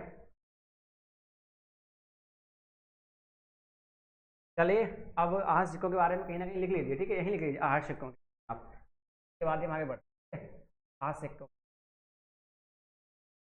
ठीक है, नीचे हो जाएगा यहाँ पे आहत सिक्के, ठीक है, अलग पेज पे ना लिखते हैं, आहत,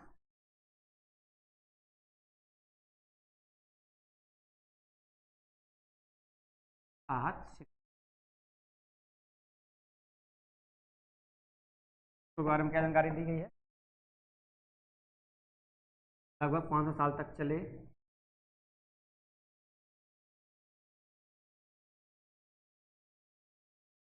लगभग 500 साल चले, कितने साल चले, लगभग 500 साल चले थे, ठीक है। सबसे पुराने सिक्कों में, सबसे पुराने सिक्के, सबसे पुराने सिक्कों में एक, सबसे पुराने सिक्के कौन थे, सबसे जो पुराने सिक्के हैं वो कौन से मिले हैं, इन्हें बोला जाता है क्या, आहत सिक्के। सोना चांदी एवं चांदी के सिक्कों पर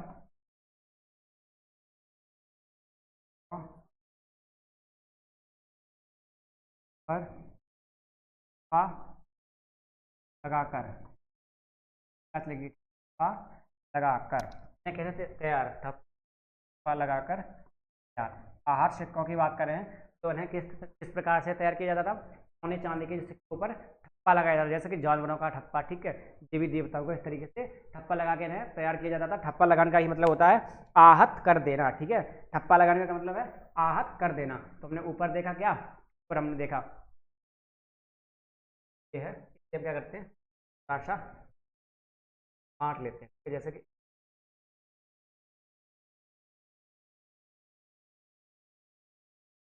अलग अलग देखे है ना, एक ही,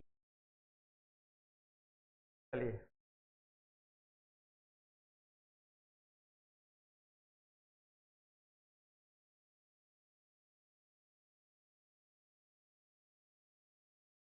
और अलग बंद कर देते,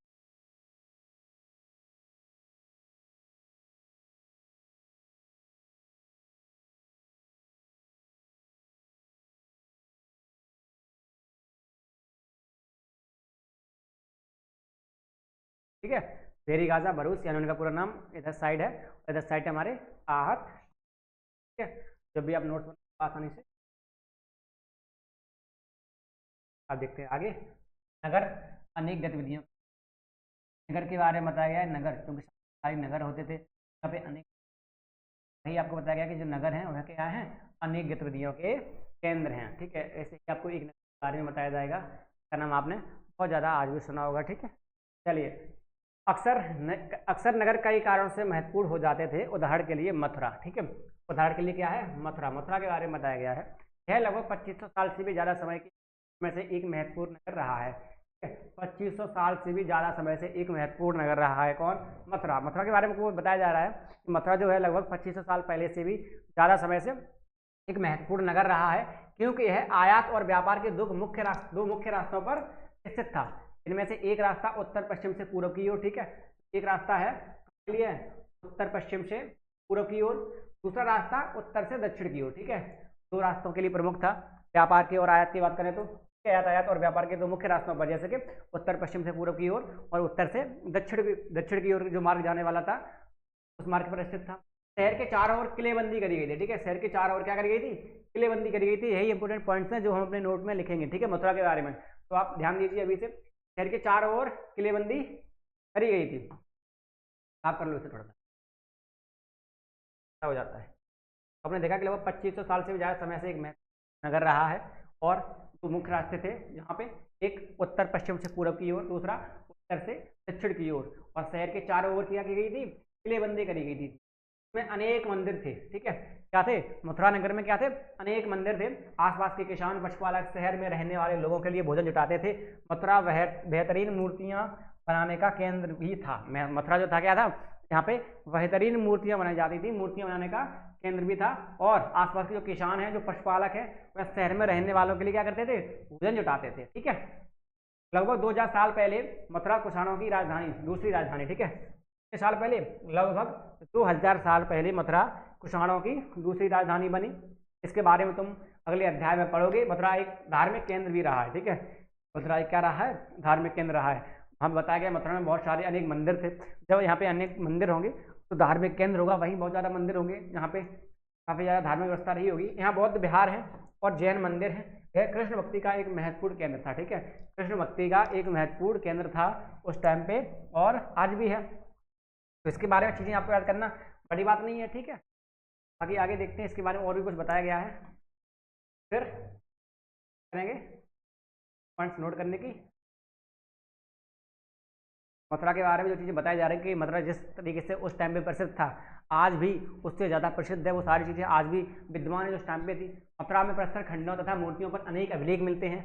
आपको भी पता होगा, अनेक अभिलेख मिलते हैं प्रस्तुत खंड में मूर्तिमान अनेक अभिलेख मिलते हैं। आमतौर पर ये संक्षिप्त अभिलेख हैं। कैसे हैं? संक्षिप्त हैं, मतलब छोटे छोटे, जो स्त्रियों तथा पुरुषों द्वारा मठों या मंदिरों को दिए जाने वाले दान का उल्लेख करते हैं। ठीक है, जो भी स्त्री पुरुष होते थे, जो भी मठों को, मंदिरों को, त्योहारों को क्या करते थे? दान दिया करते थे, उनके ही वर्णन में मिलते हैं। प्राय शहर के राजा रानी, अधिकारी, व्यापारी, शिल्पकार इस प्रकार के दान करते थे। उदाहरण के लिए मथुरा के अभिलेख में सुनारों, त्योहारों, बुनकरों, टोकरी बुनने वालों का, माला बनाने वालों और इत्र बनाने वालों के भी उल्लेख मिलते हैं। ठीक है, तो यहाँ पे आपको मथुरा के बारे में बताया गया है कि जो मथुरा है वो 2500 साल पहले से भी ज़्यादा समय से क्या रहा है?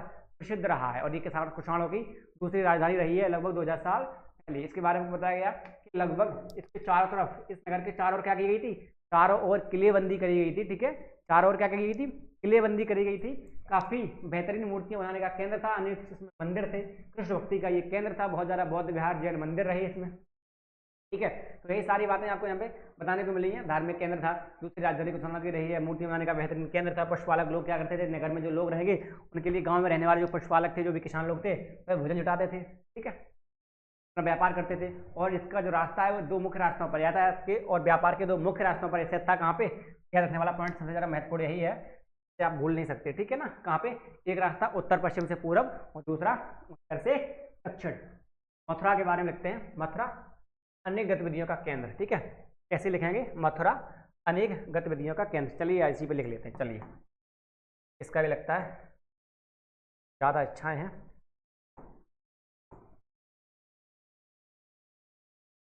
मथुरा अनेक गतिविधियों का केंद्र। ठीक है, पेन से चलिए, हम उसी पेन से, सॉरी उसी स्टैंड पे चलते।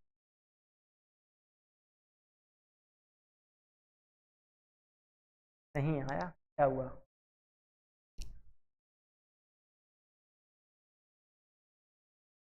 मथुरा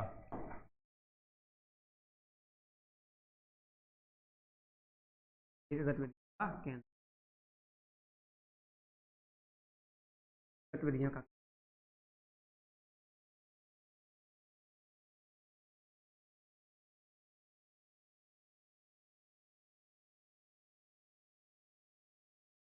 क्या है? अनेक गतिविधियों का केंद्र रहा है। शहर समृद्ध होंगे, बहुत ज़्यादा गतिविधियाँ भी होंगी, है ना। पर कई प्रकार के वहाँ पे व्यापार होंगे, कई प्रकार के वहाँ पे लोग रहते होंगे, बहुत सारी गतिविधियाँ वहाँ पे। देखते हैं अब से व्यापार, यातायात और व्यापार के, यातायात,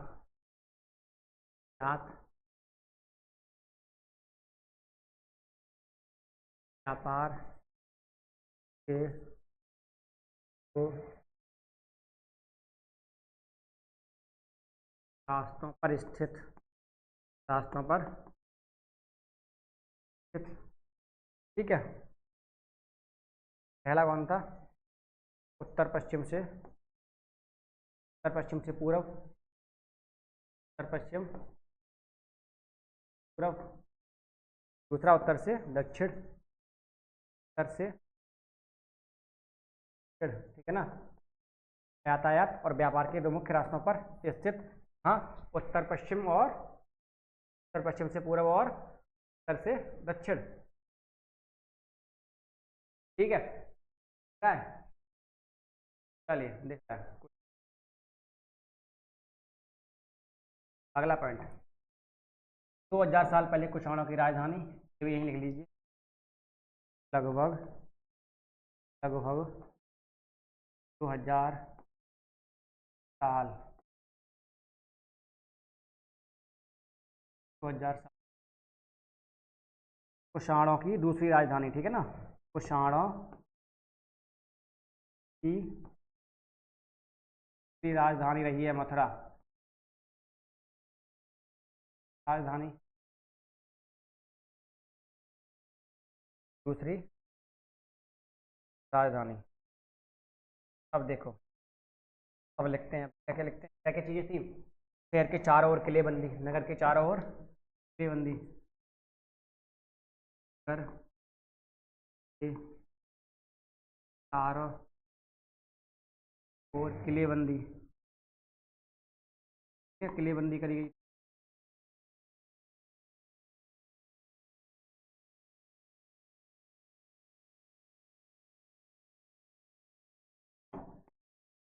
एक एक बौद्ध विहार,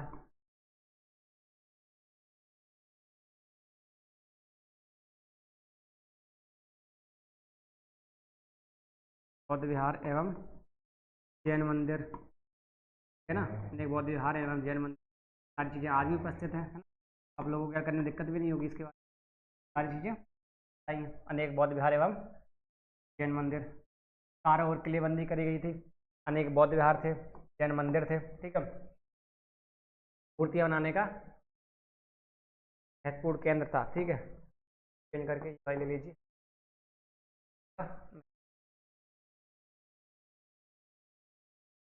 इन मूर्तियों का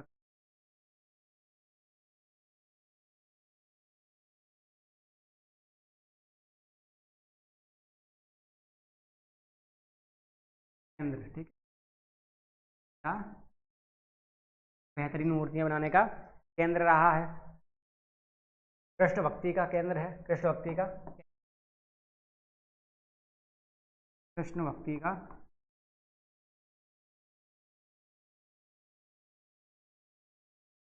केंद्र, महत्वपूर्ण केंद्र, कृष्ण भक्ति का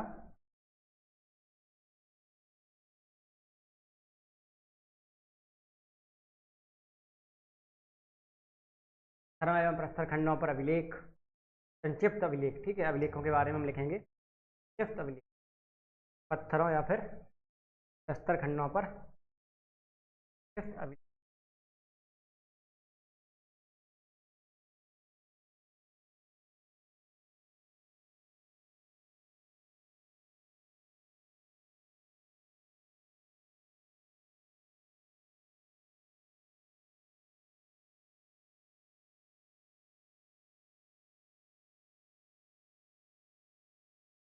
संक्षिप्त में एक कुछ बोल सकते हो, संक्षिप्त एक,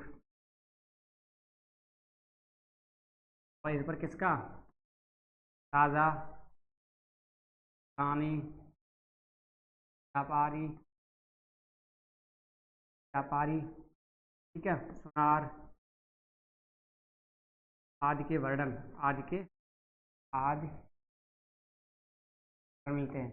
जो भी दान में चीज़ें दी थी उन सभी चीज़ों के क्या मिलते हैं, वर्णन मिलते हैं। तो यही था हमारा जो अनेक गतिविधियों का केंद्र था, ठीक है। जो भी नगर में लोग रहते थे उन लोगों के लिए जो भी खाने की व्यवस्था होती थी कौन करते थे, गांव में रहने वाले पशुपालक थे, व्यापारी, किसान थे, व्यवसाय लोग करते थे।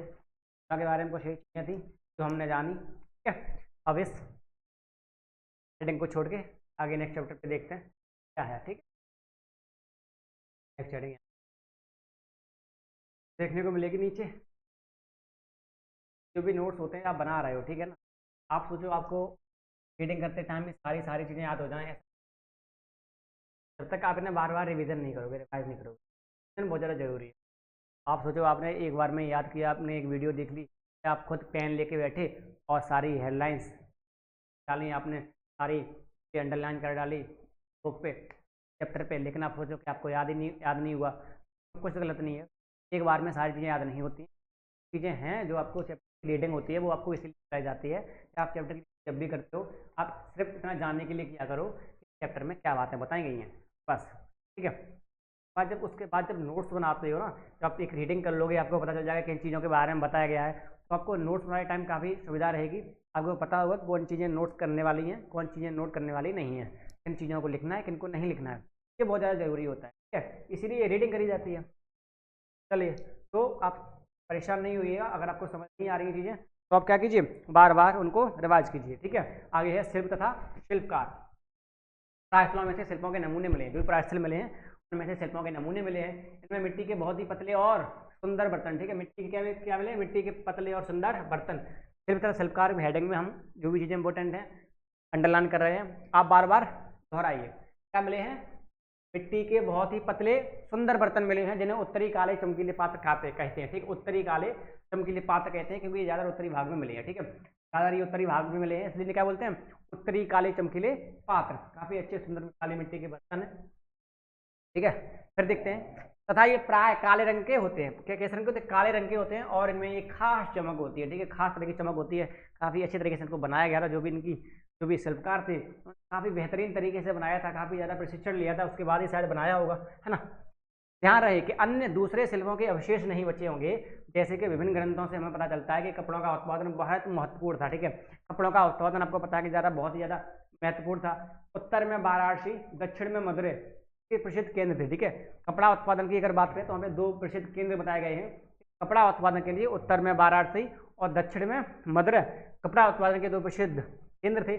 स्त्री पुरुषों दोनों काम करते थे, ठीक है। यहाँ पे जो स्त्री पुरुष होते हैं दोनों ही क्या करते थे? दोनों ही काम करते थे, ठीक है। तो पहला हमें क्या बताया गया कि यहाँ पे क्या मिले हैं?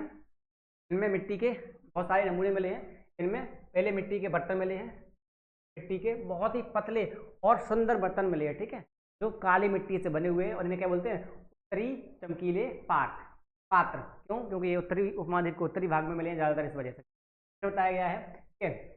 शिल्प के दूसरे में कपड़े हैं और कपड़ों के बारे में बताया गया कि कपड़ों के जो महत्वपूर्ण केंद्र रहे हैं कपड़े उत्पादन के हुए रहे हैं, उत्तर में वाराणसी और दक्षिण में मदुरै। इसे साफ कर लेते हैं और फिर नीचे देखते हैं।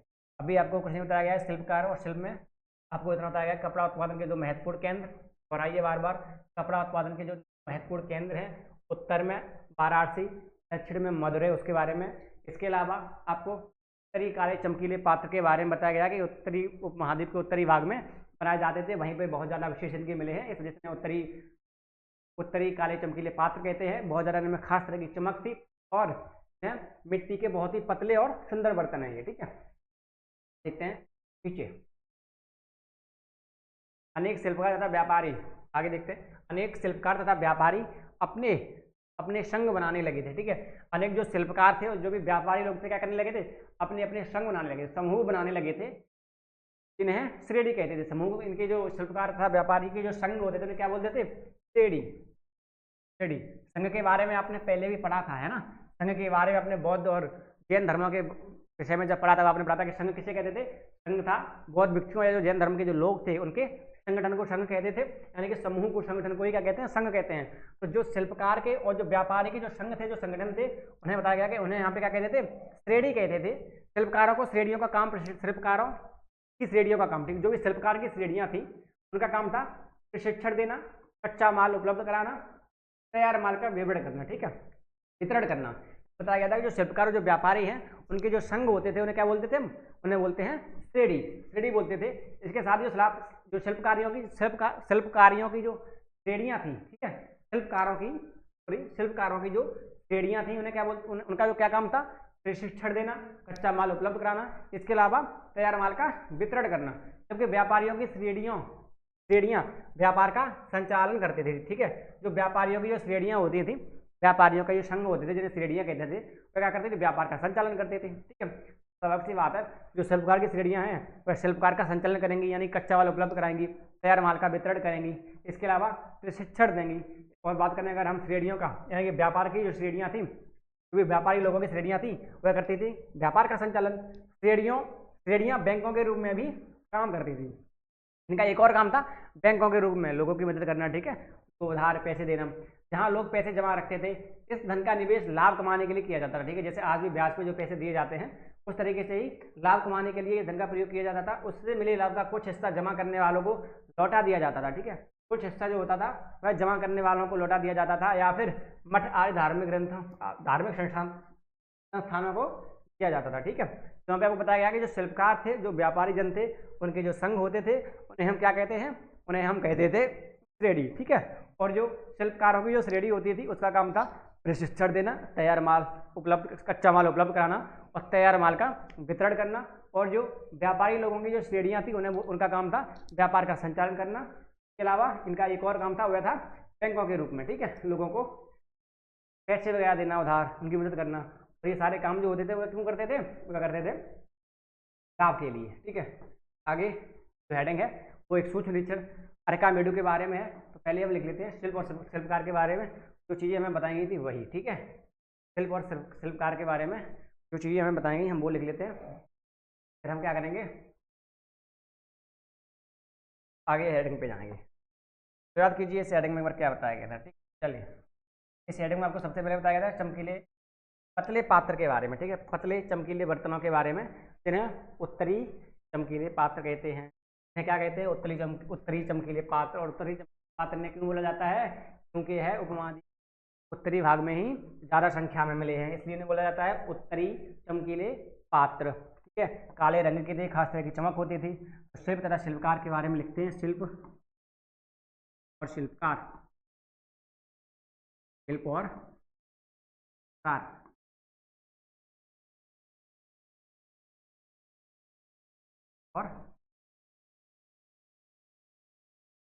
और शिल्पकार। ठीक है, आगे देखिए क्या चीजें थी। उत्तरी चमकीले पात्र, उत्तरी चमकीले पात्र,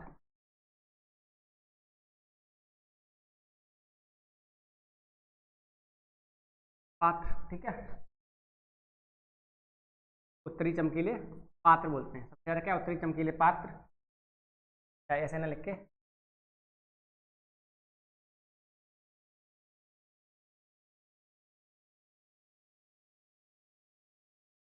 लिखिए। काले रंग के, काले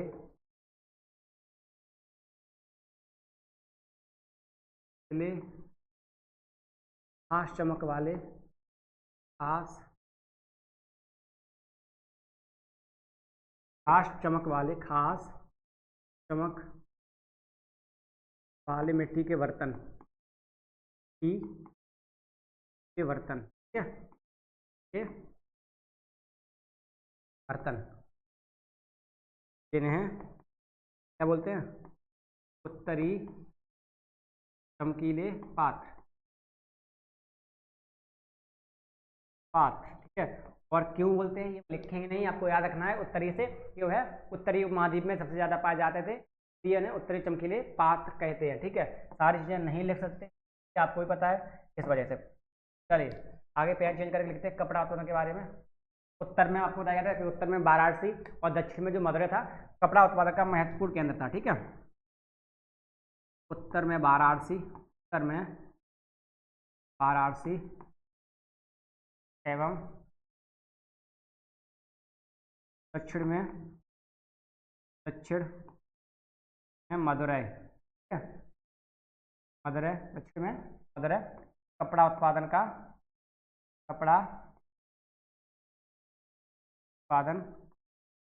महत्वपूर्ण केंद्र,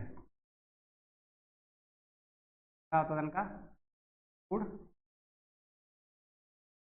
ठीक है, फिर आपको बताया था श्रेणियों के बारे में। ठीक है, इसके बारे में, श्रेणियों के बारे में। ठीक है, यहाँ पे एक जरूरी जो हेडिंग है वो आपकी ये है, श्रेणियों के बारे में। इसकी श्रेणी शिल्पकार और शिल्पकार,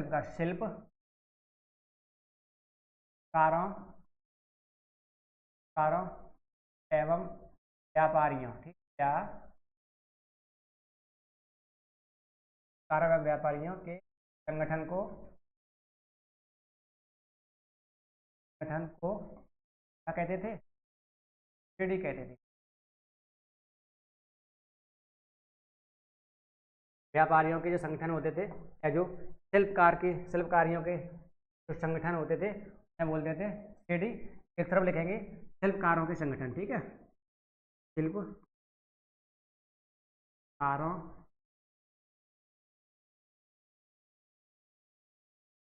या शिल्पकारों की श्रेणियां,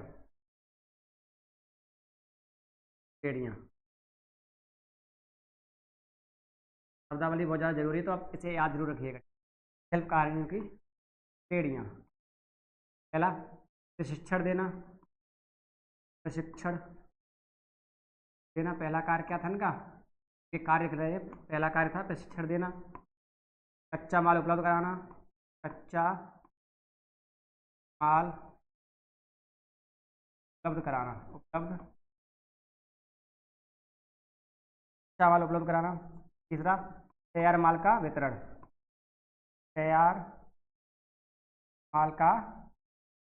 करना। ठीक है, तीन मुख्य काम थे, तैयार माल का वितरण। अब देखते हैं हम किसकी श्रेणी, अब देखते हैं हम व्यापारियों की श्रेणी के कार्य। ठीक है, व्यापारियों और इधर लिखते हैं अगर आपको कम लगता है तो रहा है क्या आर्यों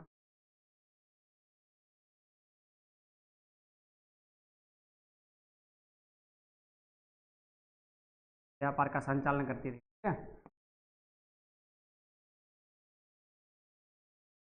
व्यापार का संचालन करती थी, व्यापार का संचालन करती थी, है ना। चलिए, सेल्फ और शिल्पकार में हमने देखा कि काले रंग के जो पतले पात्र थे, पतले बर्तन थे, उनके बारे में बताया गया था कि इन्हें उत्तरी चमकीले पात्र कहते हैं, क्योंकि है उत्तरी उपमहाद्वीप में ज़्यादा पाए जाते हैं। फिर उत्तर में वाराणसी और दक्षिण में मधुरै कपड़ा उत्पादन का महत्वपूर्ण केंद्र था, उसके बारे में बताया गया। फिर बताया गया था शिल्पकारों और जो व्यापारियों के जो संगठन होते थे, जो उनके संघ होते थे, उन्हें क्या बोलते थे हम? उन्हें बोलते थे श्रेणी। और जो व्यापारियों की श्रेणी थी उसका काम था व्यापार का संचालन करना। इसके साथ साथ जो हमारी शिल्पकारियों की श्रेणी थी उसका काम था प्रशिक्षण देना, इसके अलावा कच्चा माल उपलब्ध कराना, इसके बाद फिर तैयार माल का जो भी होता था वितरण करना, ठीक है। तो ये कुछ बातें थी शिल्प और शिल्पकार में जो देखी आपने नोट कर सकते हो, ठीक है। देखते हैं मेरी अंतिम हेडिंग, हमारी अंतिम हेडिंग का नाम है सूक्ष्म निरीक्षण, ठीक है। तो ये कुछ एक्स्ट्रा चीज़ें हैं जिन पर हमें ध्यान नहीं देना है, ठीक है। कुछ चीज़ें हर अध्याय में आपको ऐसी मिलेंगी जो एक्स्ट्रा होंगी, सारी चीज़ों पर ध्यान नहीं देना होता है, कुछ चीज़ें ही होती हैं हमारे काम की होती हैं जिन पर हमें ध्यान देना होता है, ठीक है। चलिए, कभी कभी अपने आप तो दौड़ने लगता है। सूक्ष्म निरीक्षण अरिका मेडू से पढ़ेंगे अभी हम, ठीक है। वो भी जूम कर लेते हैं, उसी भाग है, अरिका मेडू का ही एक भाग है, आया गया है, ठीक है, दिख रहा होगा। चलिए चलते हैं और यहाँ से जो भी चीज़ें नोट करने वाली हैं कुछ ना कुछ ज़रूरी हैं तो हम उन्हें भी नोट कर लेंगे। यहाँ से बहुत सारे बड़े प्राकृतिक साक्ष्य हैं जो अरिका मेडू एक पत्थर रहा है, बहुत सारे क्या है प्राकृतिक साक्ष्य मिले हैं कई सारे, उन सब चीज़ों को नोट करेंगे, ठीक है, आज से लगभग 2200 साल पहले। चलिए, सूक्ष्म निरीक्षण अरिका मेडू, ठीक है। मानचित्र पृष्ठ संख्या 113 में अरिका मेडू यानी कि में जो स्थित है, तो पृष्ठ 96 में रोम के बारे में दी जानकारी पढ़ो। लगभग 2200 से 1900 साल पहले, पृष्ठ 96 हमारा नेक्स्ट होने वाला है तो उसमें बाद में पढ़ेंगे, ठीक है। लगभग 2200 से 1900 साल पहले अरिका मेडू एक पत्तन था, क्या था? एक पत्तन था। अरिका मेडू क्या था? एक पत्तन, याद रखना, ठीक है, साथ में दोहराओगे जल्दी रिवाइज होगा, चीज़ें जल्दी क्लियर होगी। अरिका मेडू क्या था? लगभग 2200 से 1900 साल पहले एक पत्तन था जहाँ दूर दूर से आए जहाज़ों के सामान उतारे जाते थे। पत्तन का मतलब होता है जहाँ पे जहाज से जो भी सामान आते हैं उतारा और चढ़ाया जाता है, ठीक है। तो जहाँ दूर दूर से आए जहाज़ों से सामान उतारे और चढ़ाए जाते थे, यहाँ ईंटों से बना एक ढांचा मिला है, ठीक है, ईंटों से बना एक ढांचा मिला है, संभवतः गोदाम रहा होगा। यहाँ भूमध्य सागरीय क्षेत्र से एम्फोरा जैसे पात्र, ठीक है, पहला पॉइंट यही है हमारा नोट करने वाला। भूमध्य सागरीय क्षेत्र से एम्फोरा जैसे पात्र मिले हैं, इनमें शराब या तेल जैसे तरल पदार्थ रखे जा सकते थे, ठीक है, चीज़ें रखी जा सकती थी, शराब या तेल जैसे जो भी तरल पदार्थ होते हैं वह रखे जा सकते थे। इनमें दोनों तरफ से पकड़ने के लिए हत्थे लगे हैं, ठीक है, दोनों तरफ से पकड़ने के लिए हत्थे लगे हैं। साथ ही यहाँ एरेटाइन जैसे मोहर लगे, लाल चमकदार बर्तन भी मिले हैं, ठीक है, एरेटाइन जैसे मोहर लगे लाल चमकदार बर्तन भी मिले हैं। इन्हें इटली के एक शहर के नाम पर एरेटाइन पात्र के नाम से जाना जाता है, ठीक है। एरेटाइन नाम कहाँ से पड़ा? इटली के एक प्रसिद्ध शहर के नाम पर इनका नाम एरेटाइन पड़ा है, ठीक है। इस मोहर लगे सांचे पर गीली चिकनी मिट्टी को दबाकर बनाया जाता था, ठीक है, इस मोहर लगे सांचे पर गीले चिकनी मिट्टी को दबाकर बनाया जाता था। आगे है, ऐसे बर्तन भी मिले हैं जिनका डिजाइन तो रोम का था, किंतु वे यहीं बनाए जाते थे, ठीक है। इनका जो डिजाइन होता था, जिनकी ऊपर तराशी की जाती थी तो रोम की थी, लेकिन यहीं बनाए गए हैं। यहाँ रोमन लैंप, शीशे के बर्तन, रत्न भी मिले हैं, ठीक है। यही चीज़ें पॉइंट करने वाली हैं, नोट करने वाली हैं, जो पॉइंट्स जो फैक्ट्स हमें मिल रहे हैं कि अगर साक्ष्य मिले हैं सबसे ज़्यादा महत्वपूर्ण होते हैं। जो भी साक्ष्य जिस पत्तन से, जिस स्थल से जो साक्ष्य में मिलते हैं वह साक्ष्य बहुत ज़्यादा महत्वपूर्ण होते हैं, तो वही नोट करने वाली चीज़ें होती हैं, ठीक है। यहाँ क्या मिले हैं? रोमन लैंप मिले हैं, शीशे के बर्तन मिले हैं, रत्न भी मिले हैं, साथ ही छोटे छोटे कुंड मिले हैं, छोटे छोटे क्या मिले हैं?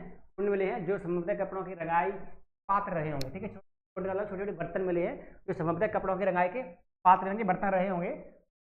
यहाँ पर शीशे और अर्ध बहुमूल्य पत्थरों से बन के बनाने के पर्याप्त साक्ष्य भी मिले। ठीक है, बहुत सारी चीज़ें यहाँ से मिली हैं, तो भी चीज़ें इंपॉर्टेंट हैं, उन्हें हम नोट करेंगे पहले। फिर यहाँ पे आपको बताया गया अभिलेखित मिट्टी के बर्तन। ठीक है, ये अभिलेखित मिट्टी के बर्तन है, इस पे आपको कुछ ना कुछ लिखा हुआ है ना, लिख रहा हुआ एक भाषा में। कई बर्तनों पर ब्राह्मी लिपि में अभिलेख मिले हैं। ठीक, कई ऐसे बर्तन हैं यहाँ पे क्या है, ब्राह्मी लिपि में अभिलेख मिले हैं। ठीक है, प्रारंभ में तमिल भाषा के लिए इसी लिपि का प्रयोग किया जाता था। ठीक है, इन्हें तमिल ब्राह्मी अभिलेख भी कहा जाता है। ठीक है, तमिल ब्राह्मी अभिलेख कहा जाता है। चलिए, अब वाला जो नेक्स्ट हेडिंग है तो है अरिकामेडु। अरिकामेडु के बारे में लिखेंगे, जो क्या था, एक पत्तन था 2200 से 1900 साल पहले।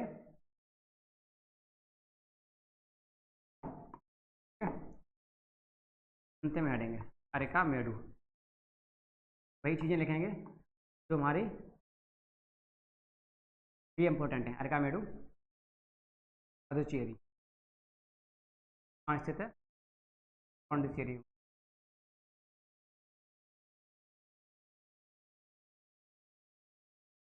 ठीक है, चल करते हैं तो क्या दिक्कत है। ये क्या था अरिकामेडु? अरिकामेडु संभवतः एक पत्तन था। क्या था? पत्तन था, जहाँ पे समुद्र से आने वाली जो भी नाव थी, जो भी जहाज था, उससे जो भी सामान आया जाता था, उसे उतारा और चढ़ाया जाता था। ठीक है, के साथ साथ ही ये कितने साल पुराने था? लगभग आज से बात करें तो 2200 से 1900 साल पहले। चलिए,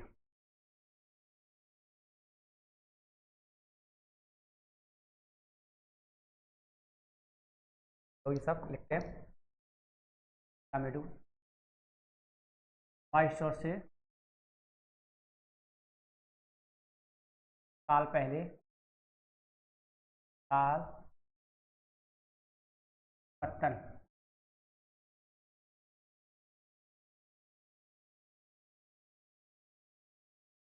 साल पहले पत्तन। ठीक है, फिर पेन चेंज लिख लेते हैं। ईंटों से बना एक हाँ हाँ हाँ हाँ, क्या मिला है? क्या मिला है? पत्तन है तो पत्तन, पत्तन में चीज़ें, वहाँ पे चीज़ें चढ़ाई उतारी जाती होंगी, उनके लिए एक गोदाम मिला है। ठीक है, और गोदाम में क्या मिला है? एम्फोरा जैसे पात्र, जरूरी पॉइंट।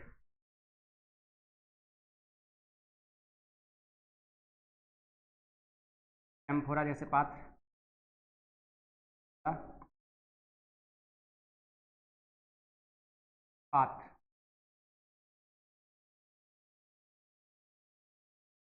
एम्फोरा जैसे पात्र, और एरेटाइन जैसी मोहर लगे चमकीले बर्तन, एवं एरेटाइन, एरेटाइन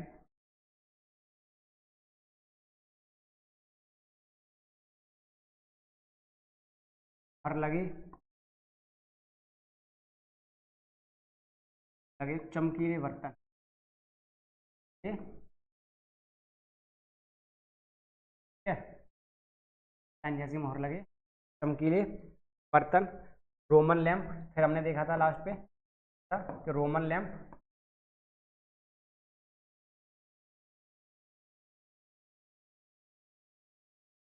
लैंप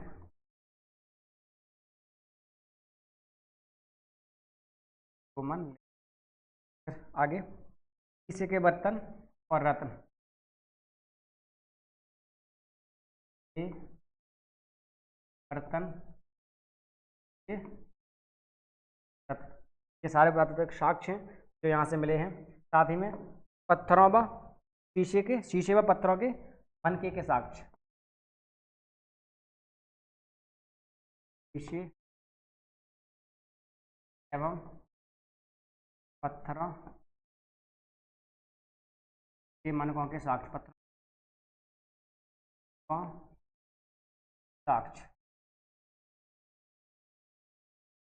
है ना, ये मिली हैं। उसके बाद पेन को हम यूज नहीं हुआ अभी तक, तो इसे लेते हैं। फिर छोटे छोटे पिंड मिले हैं तो रंगाई के लिए उपयोग में लाए जाते होंगे। ठीक है, पिंड का मतलब बर्तन नहीं, छोटे छोटे पिंड।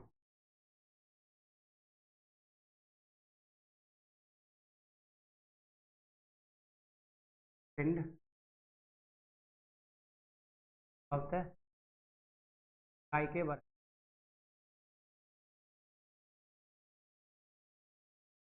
बर्तन होंगे, ठीक है। काय के लिए उपयोग में किया बर्तन होंगे। तो ये सब था यहाँ पे अरकामेडो के बारे में, जो कहीं ना कहीं इम्पोर्टेंट।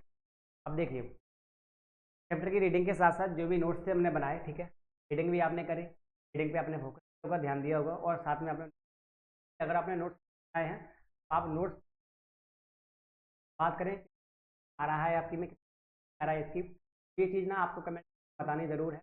और अगर समझ में नहीं आ रहा है कहीं ना कहीं, मैं बेहतर प्रयास भी करूँगा, लेकिन इसके अलावा एक चीज़ बता दूँ, जब भी आप पहली बार किसी चैप्टर पढ़ते हो, अब ऐसी बिल्कुल भी ऐसा मत कीजिएगा कि आपको पहली बार में ही सारे के सारे जो भी नोट्स हैं, आपने चीज़ें पढ़ी हैं, एक बार में सारे की सारी चीज़ें आपको याद हो जाएंगी। ऐसा कभी नहीं होता है। आपको 20 से 25 होती हैं जो आपको फर्स्ट रीडिंग में आपको याद करनी होती है, और याद होती हैं, ठीक है ना, अगर आप फोकस के साथ पढ़ोगे तो।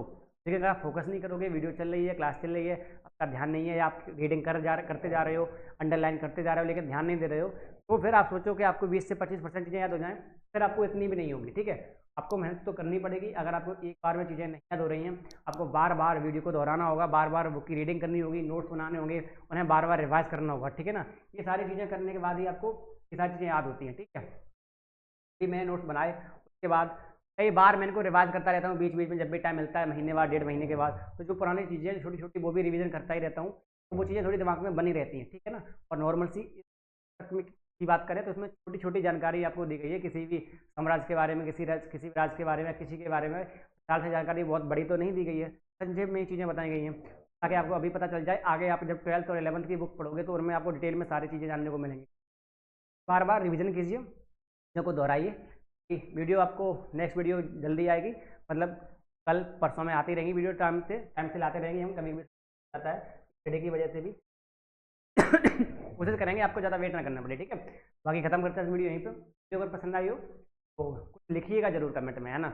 अगर आपको कुछ लिखते हो ना तो उससे बहुत अच्छा लगता है। जैसे नया नया चैनल है तो आज से पहले ही एक है कि कमेंट आई थी, सिर्फ एक लोग की कमेंट आई थी, क्योंकि पिछले 4 से 5 दिनों से कोई वीडियो अपलोड नहीं हुआ, तो उन्होंने सिंगल कमेंट करी, ठीक है ना, एक ही पर्सन ने कमेंट करी। मुझे बड़ा अच्छा लगा कि हाँ, एक इंसान ऐसा है जो वीडियो का वेट करता है, जो क्लास को देखता है, क्लास को पढ़ता है, नोट्स बनाता है, बहुत अच्छा लगता है, ठीक है। अगर कोई भी है तो जरा कमेंट करो, लगता है हिम्मत मिलती है, मोटिवेशन मिलता है। ज़्यादा तो नहीं है, तो बस इतना सपोर्ट बनाए रखिए। वीडियो पसंद आई हो तो बस लाइक सब्सक्राइब करो, ना करो एक कमेंट। अभी मिलते हैं नेक्स्ट क्लास में, नेक्स्ट वीडियो में, तब तक के लिए जय हिंद, जय भारत।